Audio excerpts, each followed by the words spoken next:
Bapak Ibu, selamat Waalaikumsalam. pagi. Yang saya hormati narasumber Bapak Profesor Dr. Abdul Rahman, kemudian saya hormati Bapak Ibu peserta pelatihan auditor halal dan juga MOT Ibu Elia. Alhamdulillah Bapak Ibu kita sudah masuk di sesi materi yang kedua ya Bapak Ibu di hari ketiga pelatihan. Nah untuk sesi materi berikutnya adalah pengetahuan tentang bahan dan titik kritis kehalalan produk farmasi dan juga kosmetik yang akan disampaikan oleh narasumber Bapak Profesor Dr. Abdul Rahman SF MSc Apoteker ya. Beliau merupakan dosen di Universitas Gajah Mada Yogyakarta di Departemen Kimia dan Farmasi Fakultas Farmasi. Untuk informasi, Prof, untuk peserta auditor halal kali ini berjumlah kurang lebih 18 peserta dari beberapa LPH, ada juga dari eh, akademisi, dari Universitas Pertahanan, kemudian dari UIN Syekh Wasil Kediri, ada juga dari UIN Sunan Kalijaga, kemudian ada juga dari LPH Hidayatullah, lalu ada LPH Padang Manah ya, dan juga LPH Nurul Iman. Terdapat juga dua peserta mandiri dan juga dari Balai Diklat Industri Jakarta. Demikian, Prof, informasinya. Untuk selanjutnya kami persilahkan Profesor untuk bisa menyampaikan materi selama 2 jam ke depan ya, Prof, sampai dengan pukul 12 siang nanti. Dipersilahkan, Bapak. Oke, makasih. Saya mulai ya. Assalamualaikum warahmatullahi wabarakatuh.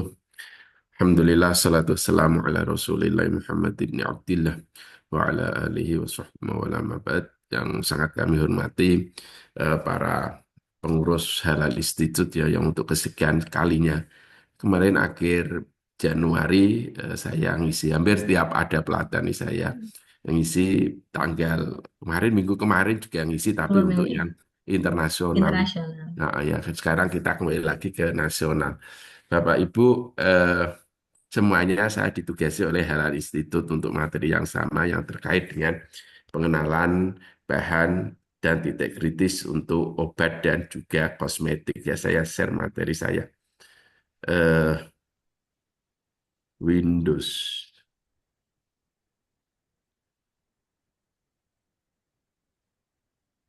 Ya lihat ya, slide saya sudah kelihatannya. Sudah terlihat, Prof. Oke, oke.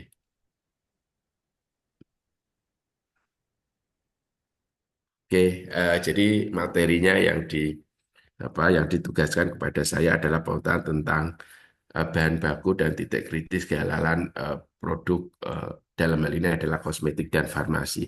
Cuma saya ingin tekankan selalu di awal gini ya. Memang karena kenapa saya disuruh untuk farmasi dan kosmetik karena kebetulan saya dosen di Fakultas Farmasi UGM.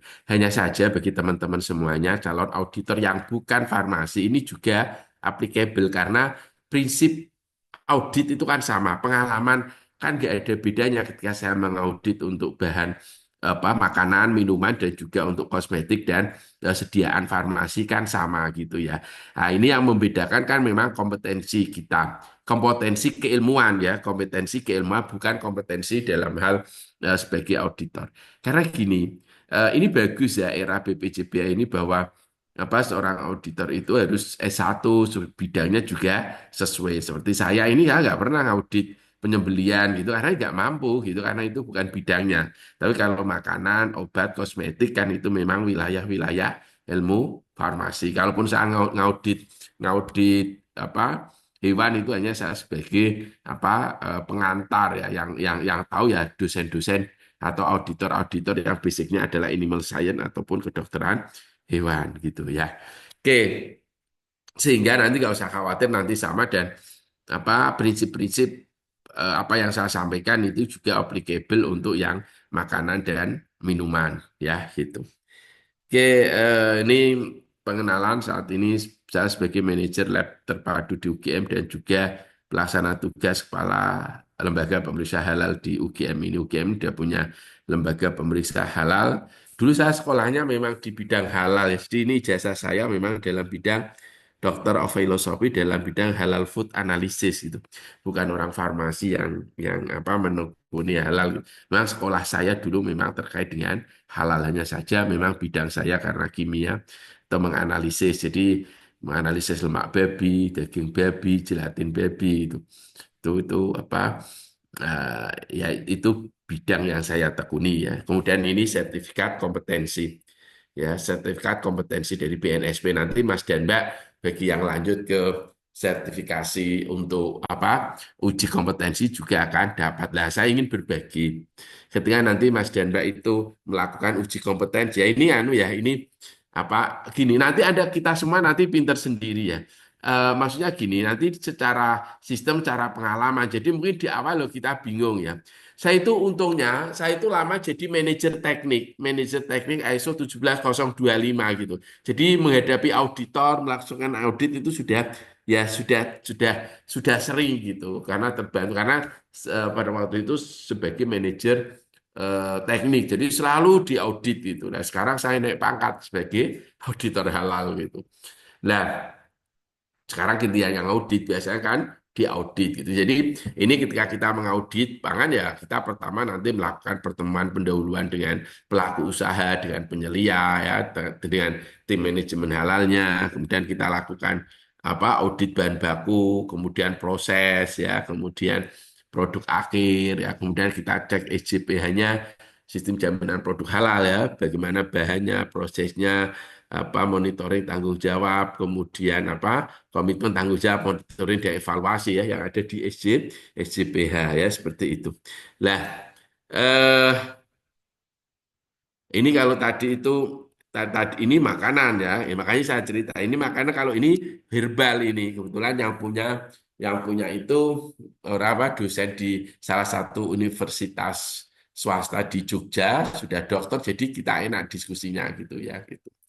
Ini saya biasanya yang saya tanya biasanya kalau kami melakukan audit ya, melakukan audit di lapangan itu kita bagi peran gitu ya biar efektif. Ada yang mungkin saya itu biasanya bagian untuk mencermati cara detail SCPH, melakukan konfirmasi dari bacaan sebelumnya, kemudian anggota yang lain itu memeriksa bahan baku, proses dan sebagainya. Artinya ada bagi peran lah biar biar apa? Biar selama kita mengaudit sama kita itu di lokasi itu menjadi efektif. Nah, biasanya sekarang kan no picture hawk ya, sehingga kita ya mesti punya gambar-gambar seperti ini ya, bukti bahwa kita mengaudit. Nah ini, nanti Mas dan Mbak, kalau ikut apa uji kompetensi, nanti itu ada pertanyaan standar. Pertanyaan standar itu gini, Anda kan anu ya, auditor halal gitu ya, Anda apa? Auditor, auditor halal. Nah, ketika Anda itu menjadi auditor halal, kan Anda harus uji kompetensi ini. Itu pertanyaan standar. Hampir semua yang ketika Anda diuji, itu akan ditanya, kan Anda uji kompetensi. Menurut Anda, seorang auditor halal yang kompeten itu seperti apa? Gitu. Pertanyaan seperti itu. Sama kalau kita dulu S2 atau S3, mesti pertanyaan standarnya yang pertama apa? What is the novelty of your study? Ya? Apa keterbaruan dari penelitian Anda? Nah ini juga sama.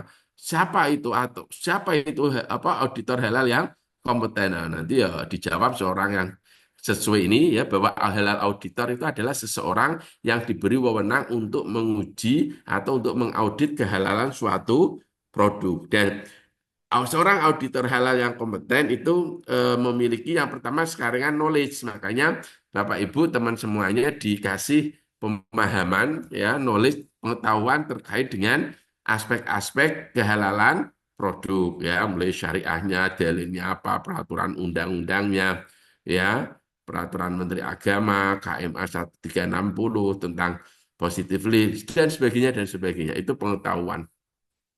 Ya, mungkin Anda ditanya apa khimar itu. Apa itu? Kalau khimar wahsi, khimar ahli gimana? Mungkin ya gitu seperti itu. Ya, tapi kita enak lah dasarnya nanti semuanya adalah keputusan MUI ya fatwa. Kalau fikih ya bisa jadi fiha aqwalun di dalamnya ada beberapa pendapat ya lah. Auditor yang kompeten itu pertama pengetahuannya itu cukup. Yang kedua itu skill ya keterampilannya baik skill mengaudit gitu mengaudit kan bukan menyalahkan ya dan yang terakhir adalah sikap terpuji dulu pas saya juga ditanya ini pas ditanya apa asesornya kemudian yang kedua pertanyaan kelihatannya pertanyaan titipan kalau Bapak nanti mengaudit kemudian ada apa namanya pelaku usaha ngasih duit kepada Bapak, apa sikap Bapak? Nah, pertanyaan seperti itu kan yang tanya juga sudah tahu jawabannya itu mesti harus ditolak lah itu karena terkait dengan apa attitude ya attitude. Nah itu sekali lagi bahwa nanti kalau Anda ditanya auditor halal yang kompeten itu cara pengetahuan mumpuni, secara terampil, secara skill itu terampil dan secara sikap itu terpuji ya. Kalau bahasa Arabnya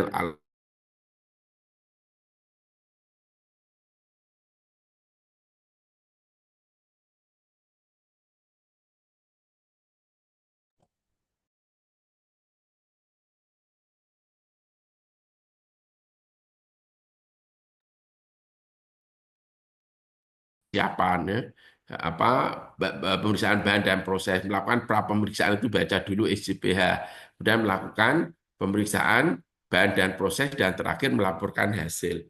Nah hasil ini harus di laporan audit harus ditulis oleh auditor nanti akan digunakan sebagai bahan ketika nanti kita menghadapi apa sidang komisi fatwa. Lah biasanya nanti kita sebelum apa kita ikut sidang komisi fatwa itu kita melakukan internal internal meeting dulu kita lakukan apa eh,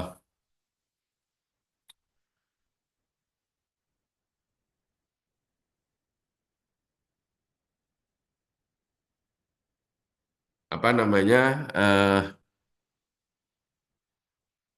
kita lakukan pertemuan internal kita gitu ya tadi sekilas ada pertanyaan dan saya jawab ya biar apa saya baca.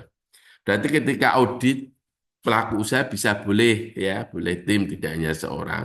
Biasanya kami standarnya, Mbok, pelaku usahanya pun satu, kita selalu minimal dua orang ya, minimal dua orang ya, satu sebagai lead auditor, yang satu sebagai anggota. Ya memang harus dua orang ya, minimal itu. Gitu. Oke ya. Iya, oh kalau ini yo apa namanya kalau ngasih produknya untuk testimoni yo itu yo enggak lah. Mesti kalau produk dia kalau UMKM gitu kan juga.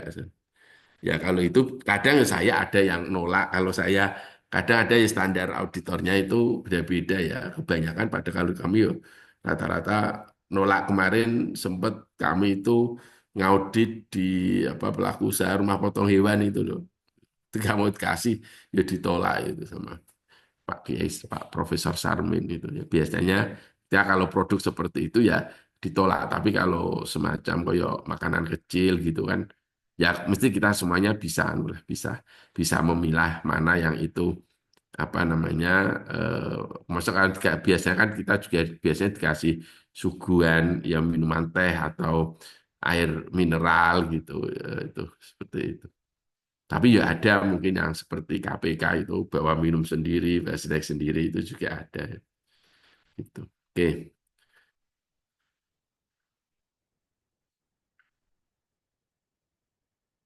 Hmm, mana tadi? Ini ya, kemudian kita lanjutkan bahwa audit halal seseorang yang diberi wewenang untuk menguji kehalalan suatu produk sesuai yang mana kalau kita lihat pasal 4 itu kan itu terkait dengan kewajiban substansi halal ya. Semua produk yang masuk beredar dan diperdagangkan di wilayah negara kesatuan Republik Indonesia itu wajib bersertifikat halal. Ya, lah, ini tuh kewajiban auditor halal ya sebagaimana pasal 15 Undang-Undang nomor 33 tahun 2014 ya itu yang pertama kalau Anda perhatikan semuanya ini bisa dikaitkan eh,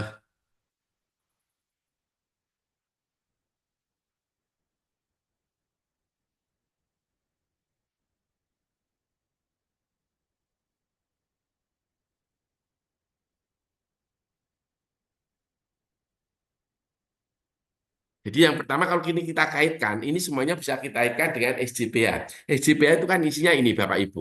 Yang pertama adalah komitmen dan tanggung jawab halal policy, halal manajemen, training. Biasanya saya tanya itu kan sudah nggak pernah dilakukan training pelatihan? Pernah Pak? Materinya mana? Itu saya tanya gitu. Karena kebetulan banyak yang terkait dengan SJPH yang ini Pak, pernah dilakukan tes nggak? Pernah Pak? Gitu. Mana lembar jawabannya ini? Nilainya berapa?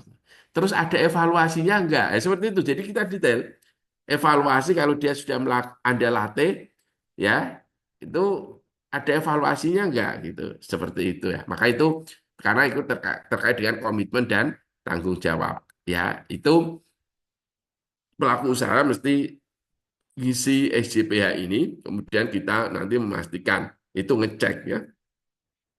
Nah, coba kalau kita perhatikan ya SJPH sistem jaminan produk halal ini kan 5 ya isinya. Komitmen tanggung jawab, bahan, proses, produk akhir dan monitoring and evaluation. Nah, mungkin karena kita Pancasila ya, 5 sila maka isi SJPH juga 5 gitu. Enak 5 itu memang diingat itu enak itu ya. 5 Pancasila. Oke, ini sekarang tugas auditor yang pertama memeriksa dan mengkaji bahan yang digunakan. Tadi sekilas saya sebelum saya tadi ada yang bertanya kan terus Mbak MOT tadi jelaskan, oh ESA ada SHLN ya. Memang kalau kita memeriksa bahan ataupun penyelia mengisikan itu kan mesti dicek dulu. Ini positif lilis atau tidak gitu ya. Positif lilis atau tidak ya gitu. Kemudian kalau itu tidak ya harus ada sertifikat halalnya atau SH-nya. Maka ini kita memeriksa dan mengkaji bahan yang digunakan. Dan yang kedua memeriksa dan mengkaji proses pengolahan produk ya. Bahan tadi kan masuk pada sistem jaminan produk halal. Yang kedua proses juga masuk kan. Yang ketiga apa? Memeriksa dan mengkaji sistem.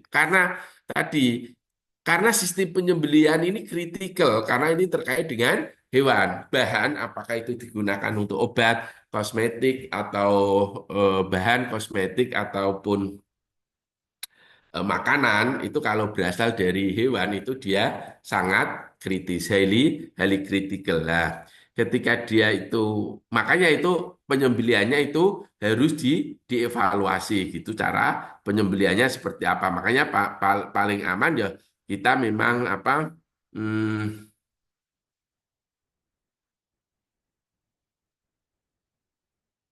terkait dengan bahan ya karena hewan hewan yang halal pun kalau penyembelihannya tidak sesuai dengan syar'i kan bisa masalah kan seperti itu ya gitu.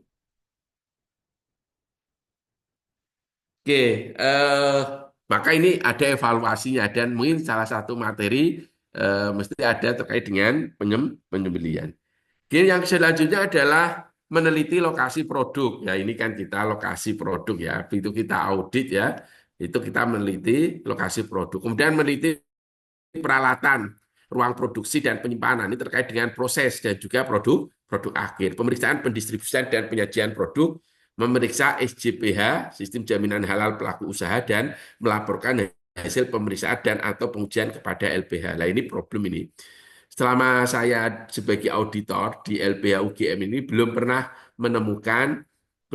menemukan ada produk yang disertifikasikan halal ke LPH UGM, kemudian kita lakukan uji laboratorium. Nah, karena memang itu tidak wajib. Dan gini problemnya Bapak Ibu. Sekarang itu kan era terbuka ya. Misalkan gini, ada orang mau mensertifikasikan produk bakso. Bakso. Itu tapi semuanya sudah apa? Sudah dagingnya aja sudah halal loh. Tapi Anda curiga. Ini kelihatannya pernah ada isu deh dia itu bla bla pokoknya kita punya suudzon lah itu ya. Itu kalau nanti Anda menerapkan itu harus nguji, padahal biaya uji itu kan yang nanggung pelaku usaha. Maka nanti dia akan cari ke LPH lain yang tidak memperlakukan uji ya itu problemnya gitu ya. Makanya kemarin kan nanti ada di slide saya ada kejadian kan, ada gelatin, marshmallow yang itu berasal dari gelatin ya sudah dapat sertifikat halal tapi ketika diuji gelatinnya itu ada ini ya nanti. Kemarin Pak Bebe Haikal, saya lihat itu di rapat dengan pendapat dengan DPR kan kemarin ya gitu. Ini kemarin ngumumkan itu bahwa ada beberapa bahan 9 bahan yang itu sudah dapat sertifikat halal, tapi dia itu ternyata mengandung babi gitu ya. Eh, Ya, terus saya percaya karena pada waktu itu saya baca metode yang digunakan PCR. Kalau yang food tray kemarin saya sempat diundang oleh Badan POM untuk mendiskusikan bagaimana mendeteksinya untuk lemak baby yang food tray kemarin kan agak pernah rame kan gitu. Karena ya tadi kebetulan bidang saya itu analisis halal itu. Lah, jadi karena ini tidak wajib dan juga ke era keterbukaan, apa jadinya kalau Anda LPA Anda, oh enggak ini harus diuji ini, ya dia mesti akan lari ke LPH yang lain gitu. Ya seperti itu. Ya, ini ya gimana lagi memang peraturan seperti itu bahwa uji lab itu tidak wajib kan. Uji lab itu dalam kasus itu kami pernah dulu ketika saya masih tahun 2017-an ketika saya jadi manajer teknik di sini. Bismillah.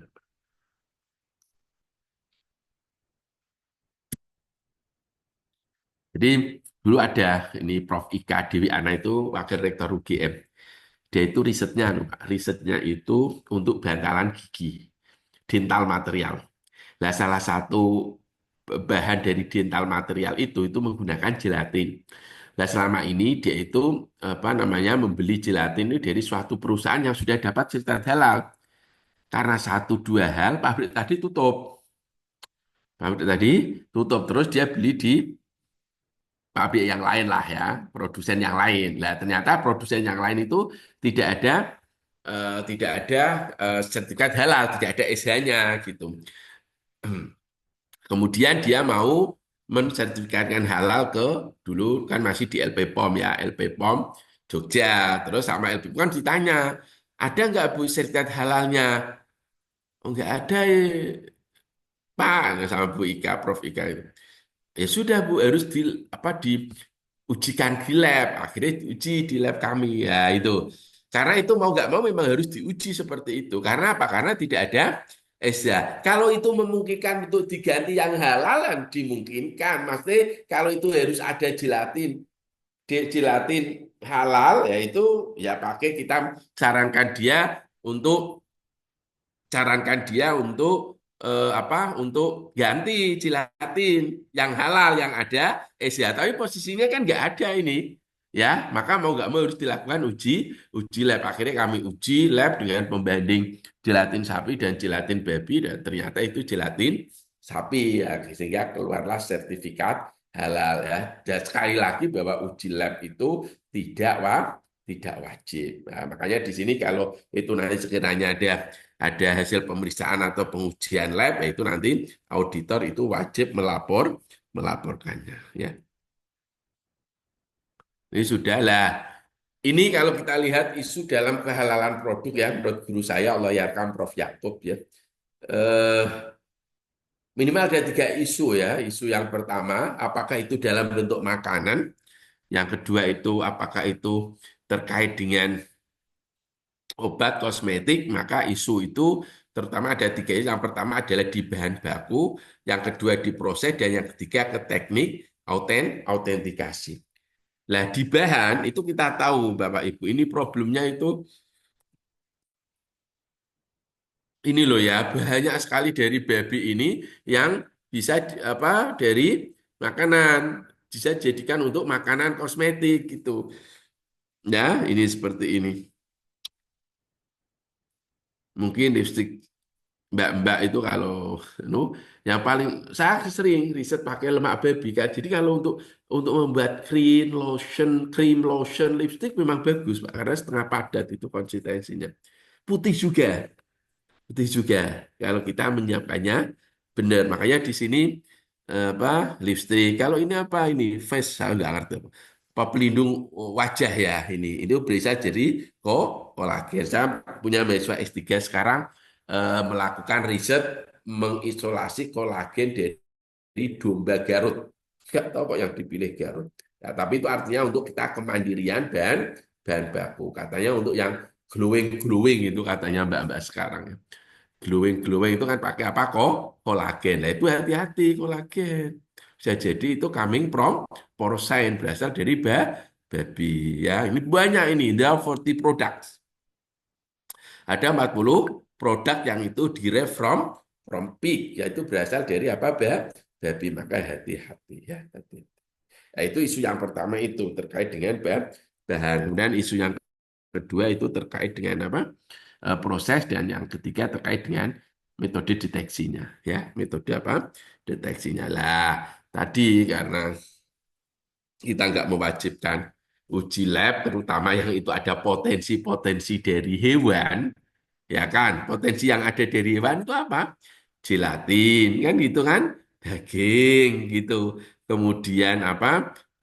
Lemak, ya, yang ada lemak minyak itu kan potensinya ada dari babi, gitu kan? Kolagen, ya, itu. Pokoknya yang itu bisa dari baby lah ya. Tapi kalau garam, aduh, ini wajib uji lab. Yo enggak lah ya, seperti itu. Ya, jadi yang apa potensi untuk uji lab ini kalau itu memang diduga ada unsur apa babi ya, seperti itu. Nah, ini kemarin saya ceritakan ada 9 produk. eh, Nah, ini ya pertanyaan bagus.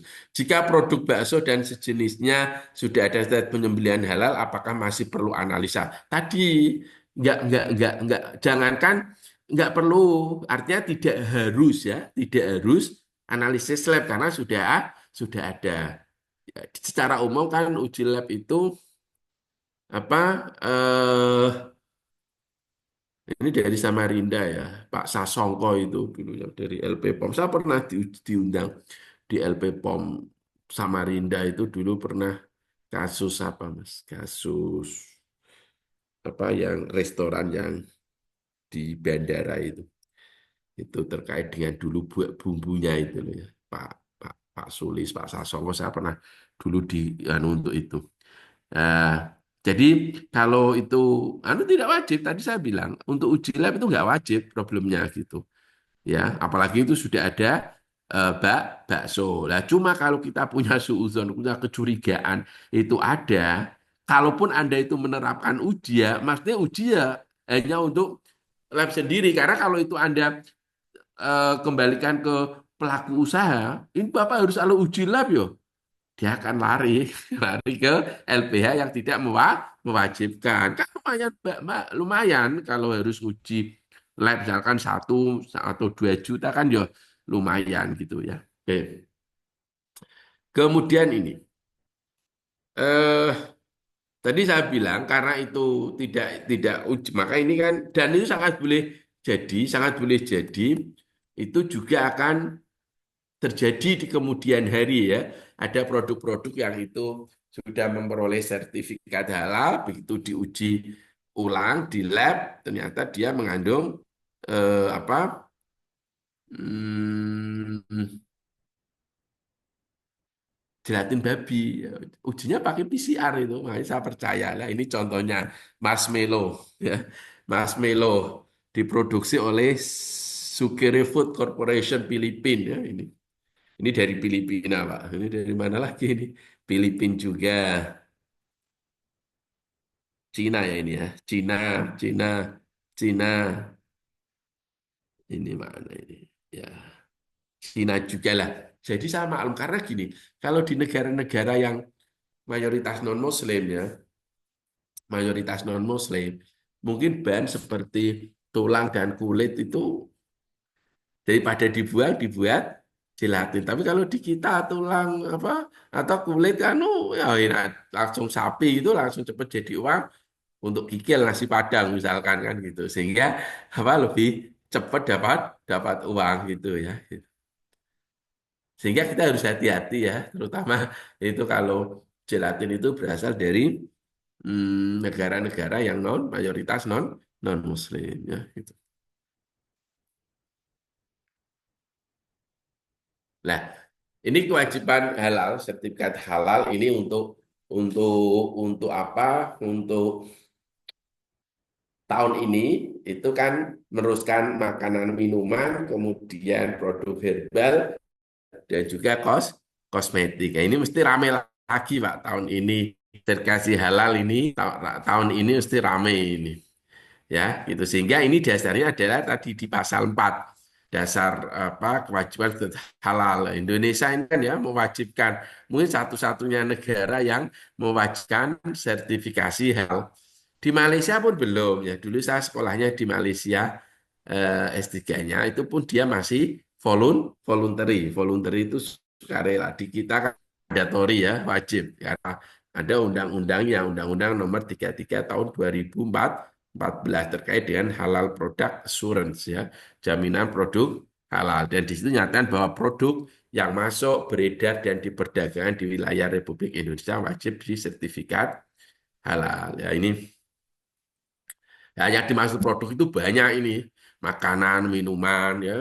Baju yang saya pakai, jilbab yang Mbak Olia pakai, ya, sepatu yang pakai, tas bermerek yang dipakai, itu termasuk bahan gunaan dan itu wajib digunakan. Cuma saya pernah dulu pas ketua BPJBA-nya Prof. Sukoso ya dari Universitas Brawijaya, itu saya temui di beliau di Semarang. Ini kalau barang gunaan ini langsung Pak, wah apa itu harus banyaknya. Terus beliau menjawab, eh, anu yang diutamakan yang kulit. Nah, dari kulit. Makanya sampai ada lagu sepatumu dari kulit rusa. Seperti itu. Karena potensinya kalau itu dari kulit, itu ada kulit dari hewan. Ketika itu dari hewan, maka itu potensinya adalah ada mungkin ada dari babi. Ya, seperti itu. Kulit babi itu tetap najis ya. Wong dia hidupnya aja najis ya, apalagi dia sudah mati najis. Berbeda kalau itu kulit kulit sapi, walaupun itu asalnya dari bangkai kemudian disamak, maka itu boleh digunakan nggak najis, tapi tetap saja tidak boleh dimakan, ya gitu. Tapi kalau itu kulit itu dari penyembelihan syar'i ya, begitu digunakan untuk lulangnya itu untuk geduk gitu, ternyata oh ini sudah nggak dipakai, saya mau makan itu boleh karena dari awal dia memang suci. Nah, itu ngaji saya di kitab At-Tadhib ya. Oke. Eh, barang semua barang lah. Saya mau cerita ini tahadus bin nikmah. Saya undang-undang itu Pak, itu dulu pernah digugat di Mahkamah Konstitusi. Saya pada waktu itu sebagai saksi ahli, saya cerita pentingnya sertifikasi halal. Seumur hidup saya yang mau 50 tahun ini itu baru sekali ini saja saya jadi saksi ahli ketika apa itu momennya ketika Undang-Undang Jaminan Produk Halal itu digugat.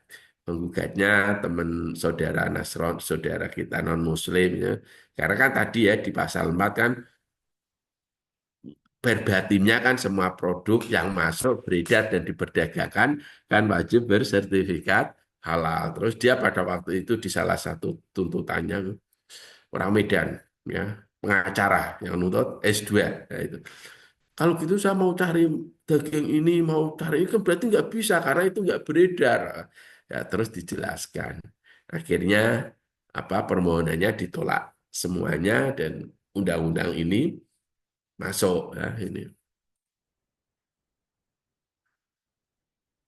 Nah, ini beberapa peraturan yang terkait dengan substansi halal ya, ada Undang-Undang Nomor 33, kemudian ada apa, Peraturan Pemerintah Nomor 31, kemudian Peraturan Menteri Agama Nomor 26, dan juga banyak lah nanti Anda bisa lihat di apa di websitenya BPJPH. Sekarang kita masuk ke supaya kita bisa memahami itu apa itu bahan halal yang digunakan untuk farmasi dan juga untuk kosmetik ya maka saya tunjukkan definisi. Lah definisi ini saya ambil dari MS itu Malaysian Standard ya jadi dulu pas saya sekolah ya termasuk ini dikaji ya termasuk dikaji lah Malaysia itu punya Bapak Ibu punya MS ini Malaysian Standard on halal food, halal pharmaceutical, halal kosmetik seperti itulah. Ini contohnya,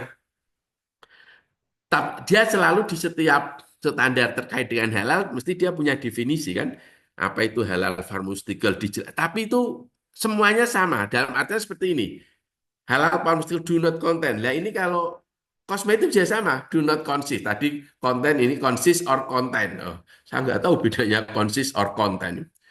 Jadi sama secara definisi, maka saya baca yang kosmetik saja ya gitu. Tapi kalau ini boleh kita maknai halal kosmetik berarti kosmetik produk. Ini kamu boleh ganti halal pharmaceutical, maka di sini pharmaceutical produk. Lah di sini halal kosmetik.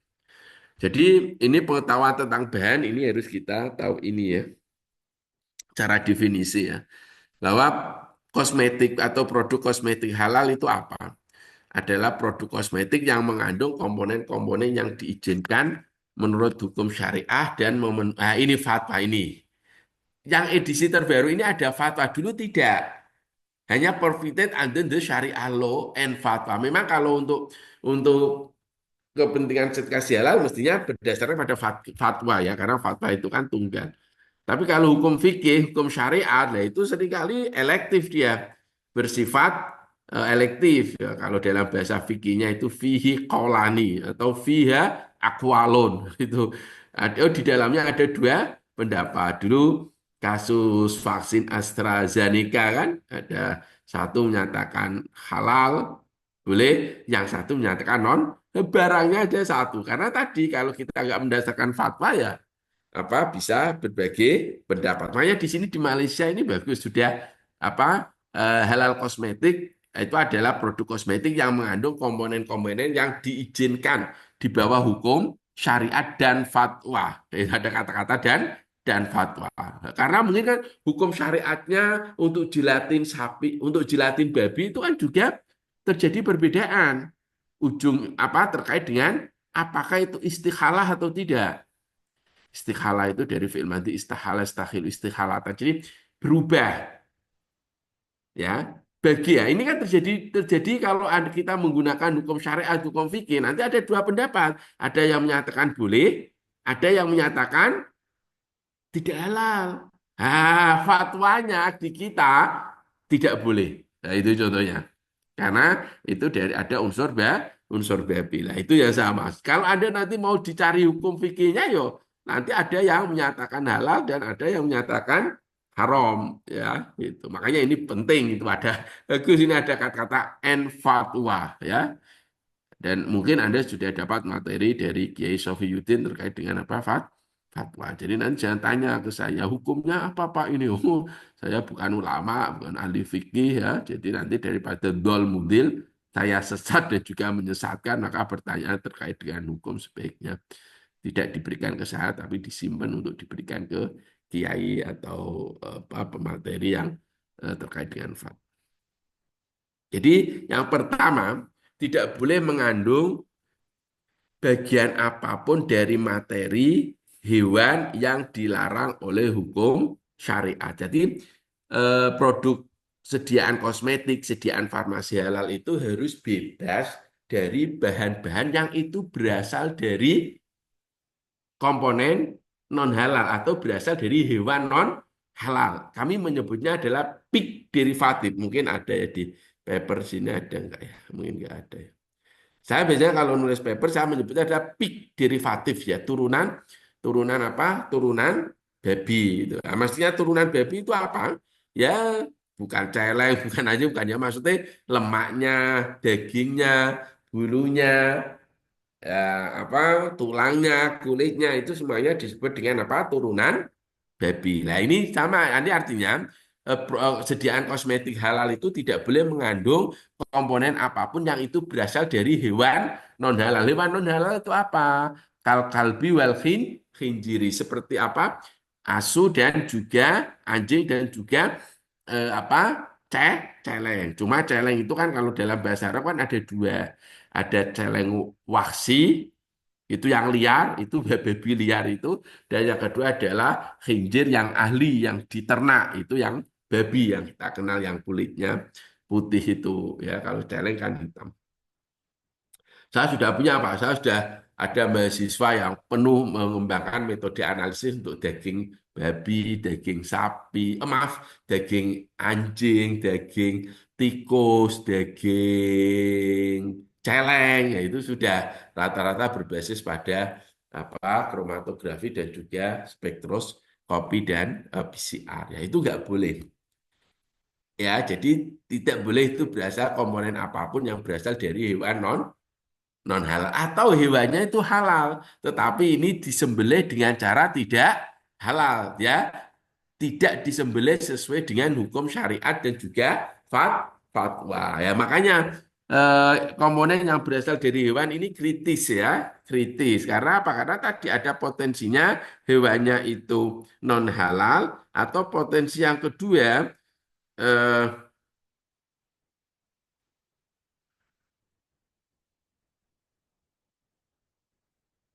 potensi yang kedua itu adalah hewannya itu halal tetapi dia disembelih dengan cara tidak tidak halal sapi misalkan tapi dia itu disembelih dengan cara tidak halal. Makanya ini apa kemarin pas saya ngajar auditor hal Lituania termasuk banyak yang didiskusikan metode analisis karena dia kebanyakan kelihatannya dosen-dosen yang eh, bergerak di bidang kimia ini sudah ada riset bagaimana ini penelitian saya cerita aja kepada Bapak Ibu.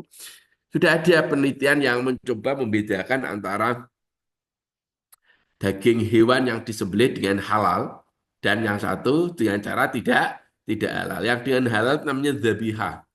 Zabiha itu kan sebenarnya menyembelih ya. Yang non halal itu non zabiha di sini. Yang merah di sini non zabiha, yang biru di sini zabiha. Kalau hadis Nabi kan wa idza qataltum fa ahsinu al-qitlah. Ketika kamu itu membunuh orang, mengkisos orang, ya fa'aksinu al-qitlah. Maka baguskanlah cara pembunuhan itu. Wa idza dzabhtum fa'aksinu adzibha. Demikian juga kalau kamu menyembelih hewan, maka itu harus fa'aksinu adzibha. Maka lalu Nabi bersabda, maka tajamkanlah alat untuk menyembelih supaya itu tidak menyakitkan. Nah, di sini kalau Anda nanti membedakan antara, nah itu mungkin ya ini hadisnya Nabi ya. Kalau ya mesti betul kan, Nabi itu wama yang tiku anil hawa in huwa illa wahyu yuha apapun yang dihentikan Nabi itu dari wahyu yang diwahyukan. Nah, sangat boleh jadi ketika ketika apa ketika hewan itu disembelih dengan cara non syar'i maka nanti mungkin dia tadi merasa sakit ya. Kemudian ketika dia itu merasa sakit mungkin dia akan mengeluarkan metabolit-metabolit yang itu akan bertanggung jawab pada apa kualitas atau bertanggung jawab pada hewan yang disembelih secara halal dan non halal. Nah, ini juga sudah ada penelitian ini dilakukan ini judulnya Untargeted Metabolomic Differentiation Between Multisample Slaughter with and Without Detached Spinal Cord ya. Di sini nanti dia itu di dalam desain risetnya ada 20 ayam disembelih dengan cara halal, dengan cara syar'i sesuai dengan fatwa dan ada 20 hewan itu dia itu disembelih dengan cara non syar'i, tidak halal. Lalu dianalisis metabolitnya, Pak. Ini metabolitnya dianalisis, kemudian dimasukkan ke semacam artificial intelligence lah ya. Kalau kami menyebutnya chemometrika atau machine learning, dan ternyata clear, ya terjadi perbedaan. Yang merah ini kalau Bapak nanti hitung titiknya ini 20 ini. Karena dalam studi ini 20 sampel itu dari hewan halal apa disembelih dengan cara halal dan 20 sampel disembelih dengan cara tidak halal. Nah, ini pakai ayam. Terus mahasiswa saya tanya, di Arab kan harusnya gajah, Pak. Kan ini penelitinya ada dari Arab, Pakistan. Kenapa kok nggak pakai gajah, kok pakai ayam lah? Kalau gajah ya terlalu mahal ya. Nanti 20 gajah yang disembelih dengan cara non halal berarti kan mubazir innal mubazirina kanu ikhwanas syayatin. Nah, mubazir itu temannya setan.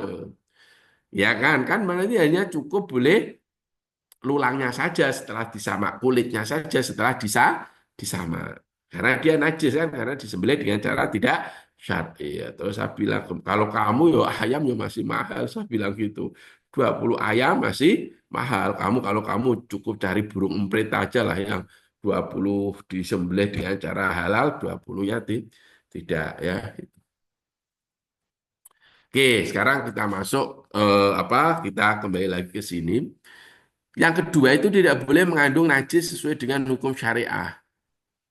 Ya, tidak boleh mengandung najis sesuai dengan hukum hukum syariat. Nah, di situ kita tahu ada najis mukofafah, mutawasito, mughaladhah, maka itu semuanya tidak boleh ada. Ya, itu najis ya. Apa itu najis? Najis itu secara bahasa kuluma yastaghfiru, segala sesuatu yang menjijikkan. Kalau secara istilah definisi kuluma yastaghfiru yamna'u sihhatas shalah. Apa? Segala sesuatu yang menjijikkan yang itu mencegah sahnya sholat itu tidak boleh ada. Ya, kemudian yang nomor tiga, do not intoxicate according to syariah law. Bahan tadi mungkin halal, tidak berasal dari unsur babi, maksudnya suci lah. Tapi dia itu membahayakan, tidak boleh digunakan untuk kosmetik, untuk farmasi. Ya, karena membahayakan. Ilatnya apa? Tidak, kok nggak boleh. Karena dia membahayakan. Sedangkan kan ada kaidah ad-doror yuzal, ya. Kemudorotan apa bahaya itu harus dihilangkan. Itu ada la dororo wa la diroro, kita tidak boleh membahayakan diri sendiri dan juga tidak boleh membahayakan orang orang lain ya. Kemudian ini yang nomor empat, do not contain any part of human being or its yields which are not allowed by syariah law and fatwa. Tidak boleh mengandung apa bagian dari manusia. Itu bukan karena kalau kalau saya ngaji kemarin ya itu bukan karena bagian dari manusia ini najis, bukan, tapi karena kemuliaan dari manusia. Walaqad karomna bani Adam, dan sungguh aku telah memuliakan anak anak Adam. Makanya itu nggak boleh terus digunakan ya gitu. Nah, eh, dulu ya saya pernah ngisi pengajian bareng seorang ustadz di Jogja sini. Dia pernah bilang gini, wallahu alam ya, benernya saya juga nggak ngerti. Tapi kan ya saya nggak mungkin bisa cerita kalau nggak diceritani. Katanya Pak, katanya loh ya sekali lagi katanya, saya juga nggak pernah buktikan. Itu orang Cina itu karena kan dia penduduknya sudah banyak ya. Kalau dia itu mau melahirkan Mbak, itu digugurkan. Terus yang diambil air ketubannya. Untuk apa? Air ketubannya untuk membuat kosmetik, pelembut kulit. Kulitnya bayi itu kan lembut. Karena apa? Karena bayi itu kata Ustadz tadi itu karena bayi itu berada pada lingkungan tadi, Pak, air ketuban itulah yang membuat kulitnya lembut sehingga mamut mamut Mbak Aulia tahu nggak mamut? Mamut itu mama muda ya, seringkali menggunakan menggunakan apa apa pelembut kulit yang biar tadi kulitnya halus. Kan nggak ada. Kulit bayi itu yang kasar seperti kulit saya kan tidak, Pak. Ya kan? Ya itu. Coba kalau itu dulu kita setiap kita lahir terus kita maintain berada pada apa suasana seperti di perut ibu kita kan, nah, mesti kulit kita lembut tuh. Tapi bapak-bapak itu kadang nggak suka ya kelembutan itu. Ya itu. Oke, kok lanang kok lembut gitu ya malah balas apa jawabannya. Oke, jadi itu nggak boleh ya manusia. Kemudian nih, not poisonous or hazardous to health, tidak apa beracun dan membahayakan bagi kesehatan. Lah, kemudian juga produk halal itu have not been prepared, processed or manufactured using any instrument that is contaminated with najis according to Sharia law and fatwa. Jadi dia tidak boleh disiapkan, diproses dan diproduksi dengan menggunakan instrumen yang terkontaminasi dengan najis itu nggak boleh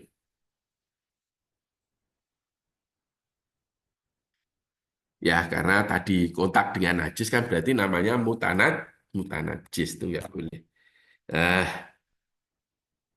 kemudian yang terakhir itu tidak selama apa penyiapan, pemrosesan dan juga penyimpanan itu dia harus berada dalam kontak apa kontaknya itu terpisah. Dulu dulu ya Pak saya sekolah di Malaysia kalau pulang itu di KLIA dulu itu ada tulisan saya ingat tuh nggak mungkin saya bisa ceritain kalau nggak baca sendiri kan. Ada dua gerai gitu, dua semacam dua toko gitu. Toko yang satu itu bilangnya gini, barang yang ada di sini telah memperoleh sertifikat halal.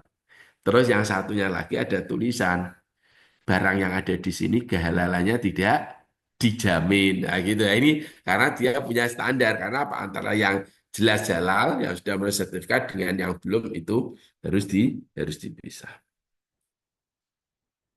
Nah, sekarang kita masuk ke apa LPA. Kita tahu bahwa kita sebagai auditor ya, kita sebagai auditor itu kan laksana Christian Laksana, Vinicius Junior di Madrid atau Lamine Yamal di Barcelona. Artinya seorang auditor halal itu berada di satu klub LPH. Oke ya. Jadi kan nggak boleh kita bercabang. Saya sudah di sini, kemudian nanti juga jadi auditor di LPH yang lain itu nggak boleh ya gitu. Nah kalau Anda mau pindah ya kontrakmu dengan LPH itu harus diselesaikan. Nah syarat untuk menjadi LPH bagi teman-teman yang ingin membuat LPH ya, itu yang saat ini mengikuti audit pelatihan audit, kemudian belum punya klub LPH, karena dia mau membuat LPH sendiri, maka ini syaratnya ya. Ya kan, saya pribadi kan mengikuti karena terlibat dalam penyiapan LPH, UGM, bagaimana kita menyiapkan dokumen, bagaimana kita menyiapkan auditor gitu ya. Jadi syaratnya itu yang pertama ini sebagian syarat ya. Yang pertama syarat utama lah ya. Yang pertama itu harus mempunyai kantor tersendiri. Ya boleh nyewa pun boleh ya. Dan yang kedua have a halal auditor of at least three people, harus mempunyai apa auditor halal minimal 3 orang ya. Kemudian have a laboratory or cooperation agreement with nah, bagi teman-teman yang mau membuat LPA yang costly itu kan ini menyiapkan laborator, cuma ya baiknya BPJS kita tidak harus punya lab, tapi kita bisa bekerja sama dengan laboratorium gitu.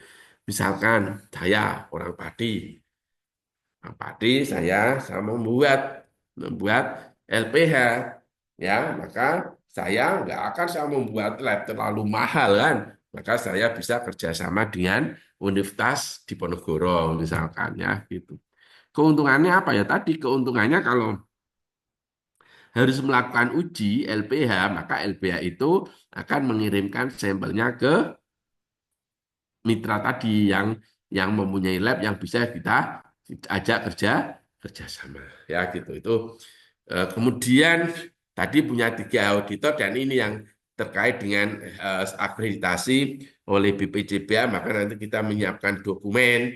Kalau dokumen sudah lengkap nanti kita harus kirim ke BPJPA, nanti siap di audit ya gitu ya. Nanti ya ada beberapa temuan temuan kita perbaiki, kalau itu sudah memuaskan maka nanti akan memperoleh sertifikat akreditasi dari BPJPA, sekretari apa namanya sertifikat akreditasi eh, sebagai LPH oleh BPJPH ya. Jadi seperti itu ya syaratnya.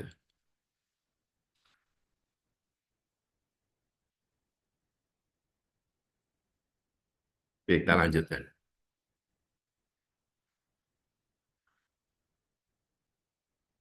Nah, ini tadi saya katakan kalau di lab kami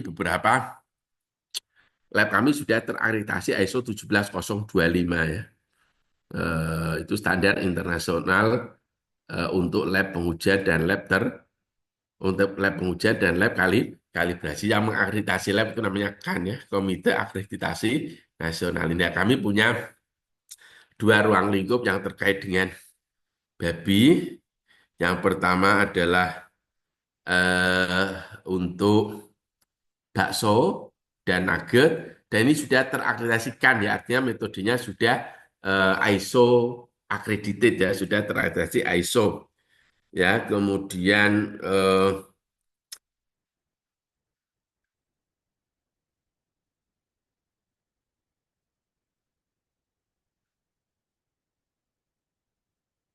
yang kedua ini cangkang kapsul ya, gelatin babi cangkang kapsul.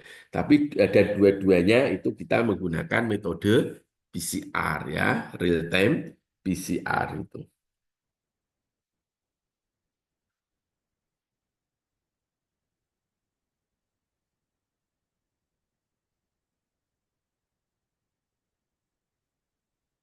Oke. Eh Tadi apa ya?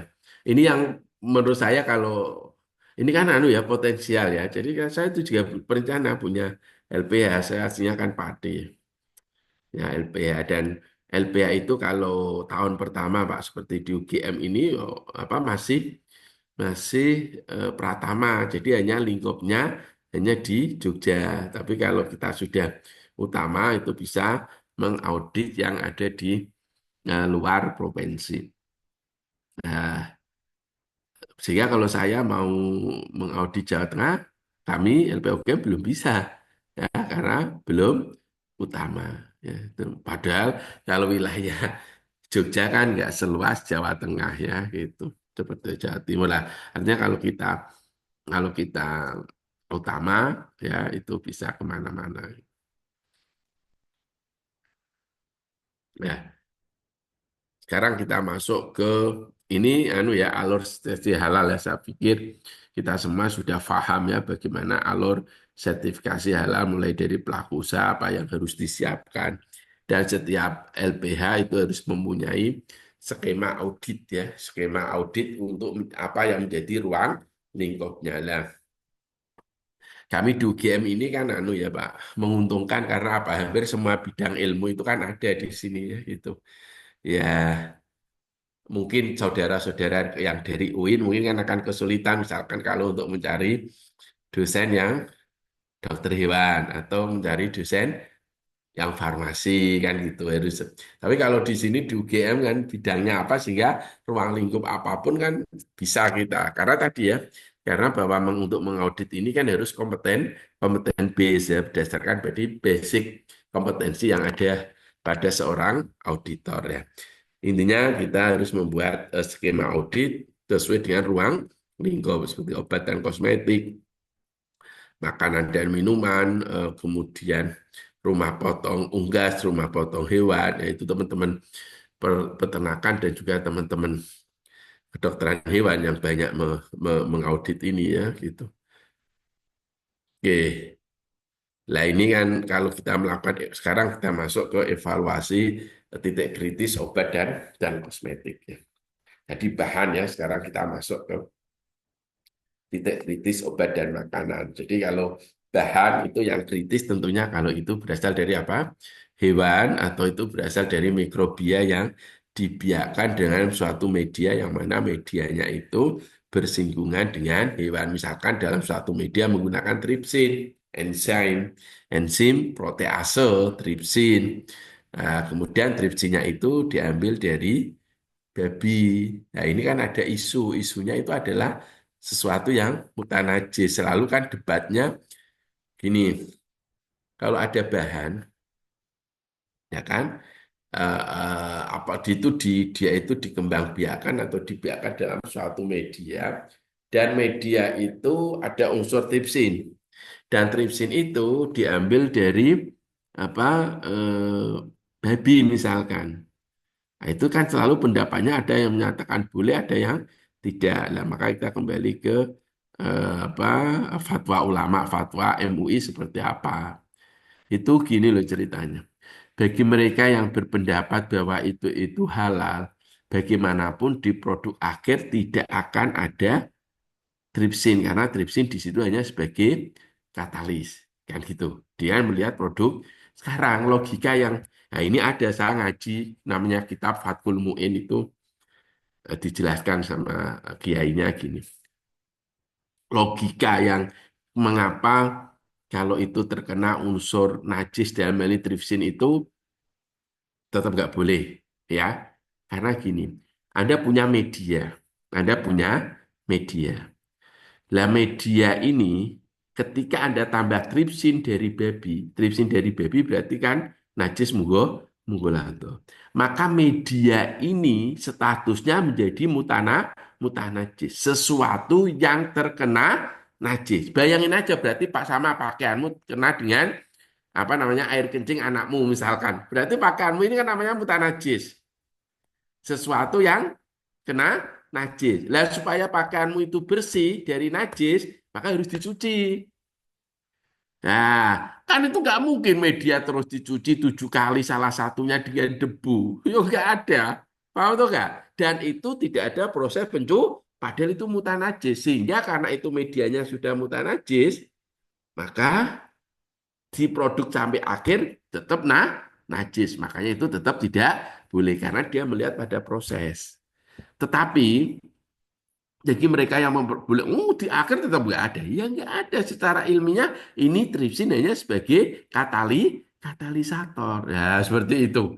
Nah, jadi yang kalau ada mendasarkan pada hukum fikih, ya nanti terjadi pendapat.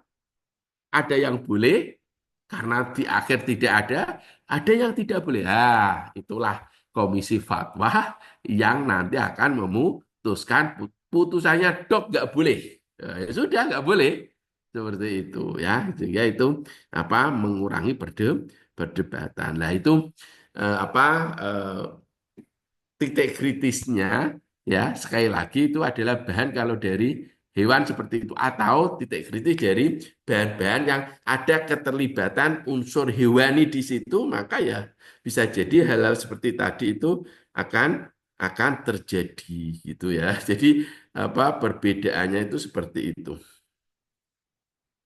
Oke, saya lanjutkan ya. Nah, sehingga kalau kita sekarang ini kan secara teoritis ya, tapi kalau kita sebagai halal auditor ketika kita melakukan pra pemeriksaan kan mudah aja. Bahan apa yang kita lakukan? Positif lilis atau enggak? Positif lilis, langsung aja pakai tidak perlu SH. Nah kan gitu. Ini ada SH-nya enggak? Ada. Sudah aman. Oh, mumet lagi. Ada enggak ini? Oh, enggak ada SH-nya. Ada nggak di Indonesia? Oh, belum ada di Indonesia yang mempunyai apa? Misalkan ya produk penyaring air yang itu sudah halal di Indonesia belum ada. Nah, seperti itu. Kalau di luar negeri, ya malah nggak ada lagi. Misalkan seperti itu. Ya, maka seperti itu biasanya kita lakukan uji lab seperti tadi yang saya sampaikan. Cuma gini ya Bapak Ibu, saya kan bidangnya analisis ya. Cuma gini Bapak Ibu, tidak semua turunan baby itu ada metode standar, itu problemnya. Misalkan saya sependek satu sampai sekarang itu belum melihat standard method for identification of blood. Itu belum ada. Apalagi lemak babi yang itu sudah tercampur dengan bahan yang lain dalam produk makanan, misalkan dalam roti, misalkan. Ya, nah, itu saya belum pernah lihat. Kalau tadi yang saya ceritakan kan bakso, gelatin itu yang dianalisis kan DNA-nya. Lah, kalau untuk analisis DNA itu memang sudah ada metode standarnya pakai PCR dan itu confirmation ya, confirm ya. Makanya eh, cara paling aman itu memang kita mengusahakan SH-nya. Karena tadi kalaupun itu nggak ada SH-nya mau diuji lab belum tentu pertama semua metode itu ada. Nah, ketika metode itu ada, belum tentu lab yang kerjasama dengan LPA Anda atau lab yang bisa Anda jangkau itu mampu melakukannya. Ya, makanya paling aman ya kita sarankan saja untuk menyediakan bahan yang ada SH-nya ya gitu. Nah, dalam farmasi dan juga kosmetik ya, maka semua bio sama ya, semua apa makanan juga gitu. Pokoknya konsep itu adalah kan from farm to farm, from farm to fork, mulai dari ladang sampai di garpu makan itu harus halal. Kalau orang Malaysia enggak, bukan from farm to fork, tapi from farm to farm. Farm pertama itu ladang, ya. Famun kedua itu mulut itu kan. Famun itu kan bahasa Arab artinya kan mulut. Jadi, oh belum jangan sampai garpu. Kalau garpunya itu belum halal gimana Pak? Wah, sehingga dia pakai dari ladang sampai mulut. Ya, itu seperti itu. Itu kalau orang Malaysia bilang itu from farm to farm. Sehingga di sini untuk sediaan apa kosmetik dan juga farmasi maka di situ raw material ya bahan aktifnya, bahan pendukung. Saya kasih contoh misalkan tablet paracetamol lah ya. tablet paracetamol itu kan ada paracetamolnya, mungkin ada amilemnya, dan mungkin ada taleknya. Ketiga-tiganya ini harus kita punya SH, ya gitu. Tidak hanya paracetamol saja, tapi untuk konsep halal kan semuanya. Walaupun yang aktif itu sebagai apa? Yang aktif adalah paracetamolnya, yang seringkali Bapak Ibu minum kalau tanggal tua itu ya, paracetamol itu di situ ada amilumnya, ya kan. Kemudian ada taleknya. Maka itu amilum, talek itu harus semuanya itu harus dipastikan halalnya. Ini tadi sudah sama ya. Di sini kalau kita lihat ya, bahan yang digunakan dalam proses produk halal terdiri atas bahan baku, bahan olahan, bahan tambahan, dan juga bahan penolong. Artinya, semuanya ini, apapun bahannya itu, apakah digunakan untuk bahan baku, bahan olahan, kemudian bahan tambahan, dan juga bahan penolong, itu bisa berasal dari hewan. Nah, kalau hewan ini mesti dari kritikal, ya, ataupun itu dari tanaman. Nah, kalau ini dari tanaman, mostly adalah positif lilis. Nah, kalau di Malaysia, itu, Mas, semua yang berasal dari tanaman itu halal, kecuali yang dinyatakan oleh pihak yang berwenang. Ada kata-kata itu. Karena saya katakan tanaman itu kan cara umum positif lilis kan, tapi kecuali yang di apa tidak dinyatakan halal oleh pihak yang misalkan ganja, gitu itu loh. Ya, ganja kan jangan apa, jangan dikasih halal ya itu. Bahan sebagaimana dimaksud bisa hewan, tumbuhan, mikroba, bahan yang dihasilkan melalui proses kimiawi, proses biologi, atau proses rekayasa genetik. Bahan yang berasal dari hewan sebagaimana dimaksud pada ayat 2 huruf A pada dasarnya kecuali yang diharapkan menurut syariat. Nah, dalam kaitannya dengan fungsi evaluasi titik kritis kehalalan, maka bahan itu dibagi menjadi ada yang eh, kritis rendah, yang kita kena apa namanya, eh, positif rilis, kemudian dia kritis dan juga sangat kritis, itu highly critical ya. Eh, Kritis rendah ini pada dasarnya halal ya. Haram ya tadi kalau bahasanya orang Malaysia kan yang dari dari apa dari tanaman ini halal kecuali dinyatakan tidak halal oleh pihak yang berwenang gitu ya gitu. Kemudian kritis bahan bereaksi, nah ini kalau bahan dari sintesis kimia itu kalau Anda kita lihat di KMA 1360 itu banyak nama obat-obatan yang itu masuk pada positively list karena itu memang mungkin pembuatannya memang dengan cara sintesis dan ketika sintesis dia memang free dari komponen non halal. Makanya dia di sini kritis. Tetapi kalau dalam penyiapan bahan aktif obat ataupun bahan tambahan obat ya ataupun apa bahan aktif untuk sediaan kosmetik kok itu dia itu melibatkan ya reaksi-reaksi dari babi maka haram ya ini tadi karena apa berarti dia mutah najis ya kan ketika reaksinya itu pelarut itu dia bersentuhan dengan unsur babi berarti kan pelarutnya menjadi mutanajis karena apa? Bersentuhan dengan najis munggolanda. Kalau seperti itu ya hukumnya lalu menjadi haram, jadi non halal ya gitu. Kemudian kalau hewan ya dia sangat kritis, highly critical ya, highly critical. Nah, kalau itu dari hewan haram, ya jelas haram ya gitu. Kalau dalam bahasa fikih itu malah ekstrim lagi Bapak Ibu. Apa kalau ada misalkan gini, eh, ada baby selingkuh dengan kambing, terus punya anak kambing, maka kambing itu ya di statusnya non halal. Makanya apa hewan yang haram itu kan kal khinzir wal kalbi wa ma yutawalladu minha au minhuma gitu. Jadi anak yang dilahirkan dari tadi apa salah satunya. Misalnya tadi kalau anaknya baby kan ya baby ya nggak boleh. Tapi ini kasusnya kalau baby selingkuh dengan sapi, kemudian dia melahirkan, jadi nih sapi lah status ini sapi yang dilahirkan dari babi dan sapi ini nggak boleh ya. Itu di kajian ilmu fikih seperti itu.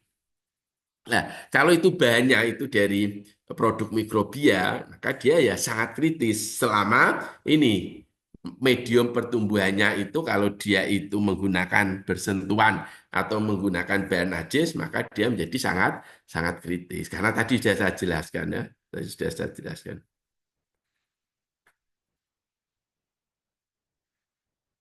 Oke, kemudian eh, saya lanjutkan ini contoh ya. Ini apa beberapa contoh apa eh, KM apa positive release ya. Ini contoh. Ini kan bahan-bahan yang anu di farmasi ya. Apa bentonit atau di kosmetik lah dia tuh. Ini dari tanah kalau ini ya. Nah, tapi ini kan obat-obatan ini asiklovir. Nah, itu saya sering pakai asiklovir itu saya itu kalau pas daya tahan tubuh nggak baik gitu Pak, saya sering domponen kalau orang Jawa bilang itu domponen itu apa namanya terus diobati dengan apa asiklovir ya ini antivirus ya. Kemudian ini obat-obat atenolol ini untuk apa apa namanya darah tinggi ya dan ini bahan-bahan kimia ini positif rilis karena tadi mungkin ini sintesisnya dia tidak melibatkan bahan-bahan yang bersentuhan dengan najis ya lah. Ini tadi saya katakan kalau kategori itu dia non kritikal ya kita tidak perlu dokumen pendukung ya seperti air, fresh vegetable, fresh fish ya. Kemudian kalau itu kritikal ya harus ada SH-nya ya. Nah ini contoh kalau kita mengevaluasi titik kritis farmasi misalkan Pak, kita mau membuat bahan aktif farmasi. Bahan aktif farmasi ya, ya ini anu ya kalau sediaan farmasi itu ada yang namanya API itu active pharmaceutical ingredient kalau ada tablet paracetamol itu isinya kan tidak hanya paracetamol saja Pak itu isinya tidak hanya paracetamol saja ya paracetamol saja tapi di situ mungkin ada amilem atau pati ya, ada talek ya atau ada yang lain nah ini ketika kita orang itu menyiapkan paracetamol, maka itu kan dari bahan kimia. Maka bahan kimia asal paracetamol itu dilihat, maka itu menjadi titik krisis halal pertama. Kemudian proses titik kritis halal kedua, kemudian dihasilkan bahan baku. Lah, kalau ini misalkan ini kan bahan baku yang tadi saya katakan active pharmaceutical ingredient. Kalau ini kalau misalkan tablet, ya, tablet itu kalau dalam dunia farmasi itu kalau dalam tablet misalkan ya itu ada bahan aktif dan ada eksipien. Eksipien itu tambahan.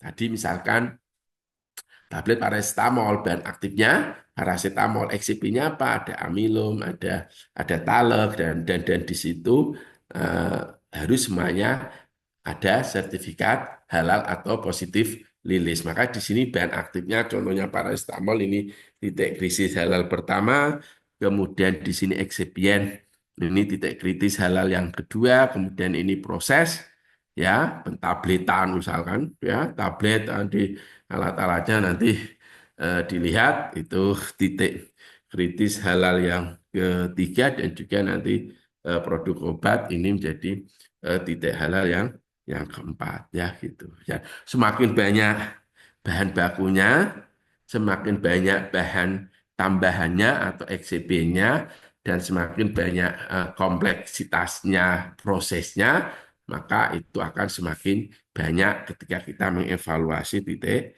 titik kritis. Nah ini saya coba membuat ya eh, jadi kan ini kalau kita melakukan evaluasi titik kritis kan begitu ada bahan, maka pertanyaan kita itu yang pertama kan apakah itu positif release ya. Kalau iya ya langsung pakai aja. Kalau tidak, pertanyaan kita apakah itu ada ESA-nya enggak. Oh kalau itu ada ya oke dipakai.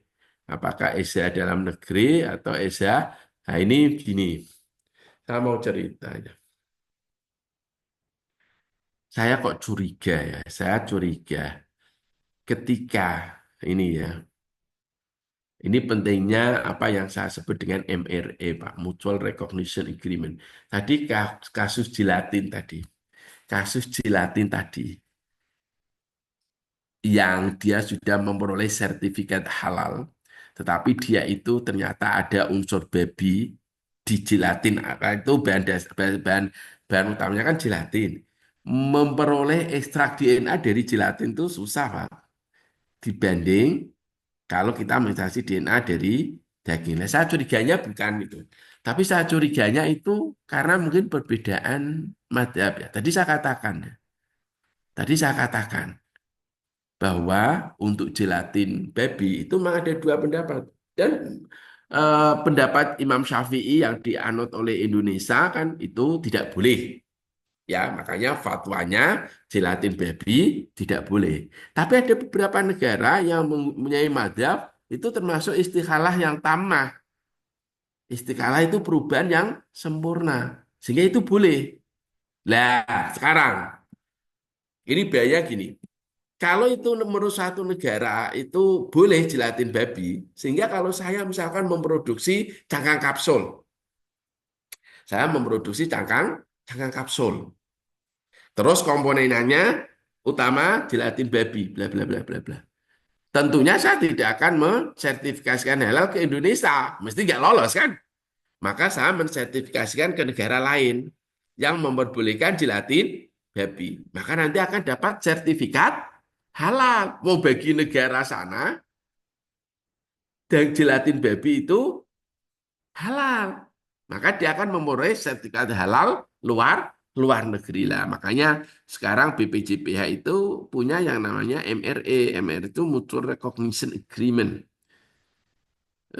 Perjanjian saling menguntungkan dan saling mengakui. Mutual Recognition Agreement. Agreement perjanjian, recognition saling mengakui, mutual saling menguntungkan. Artinya apa?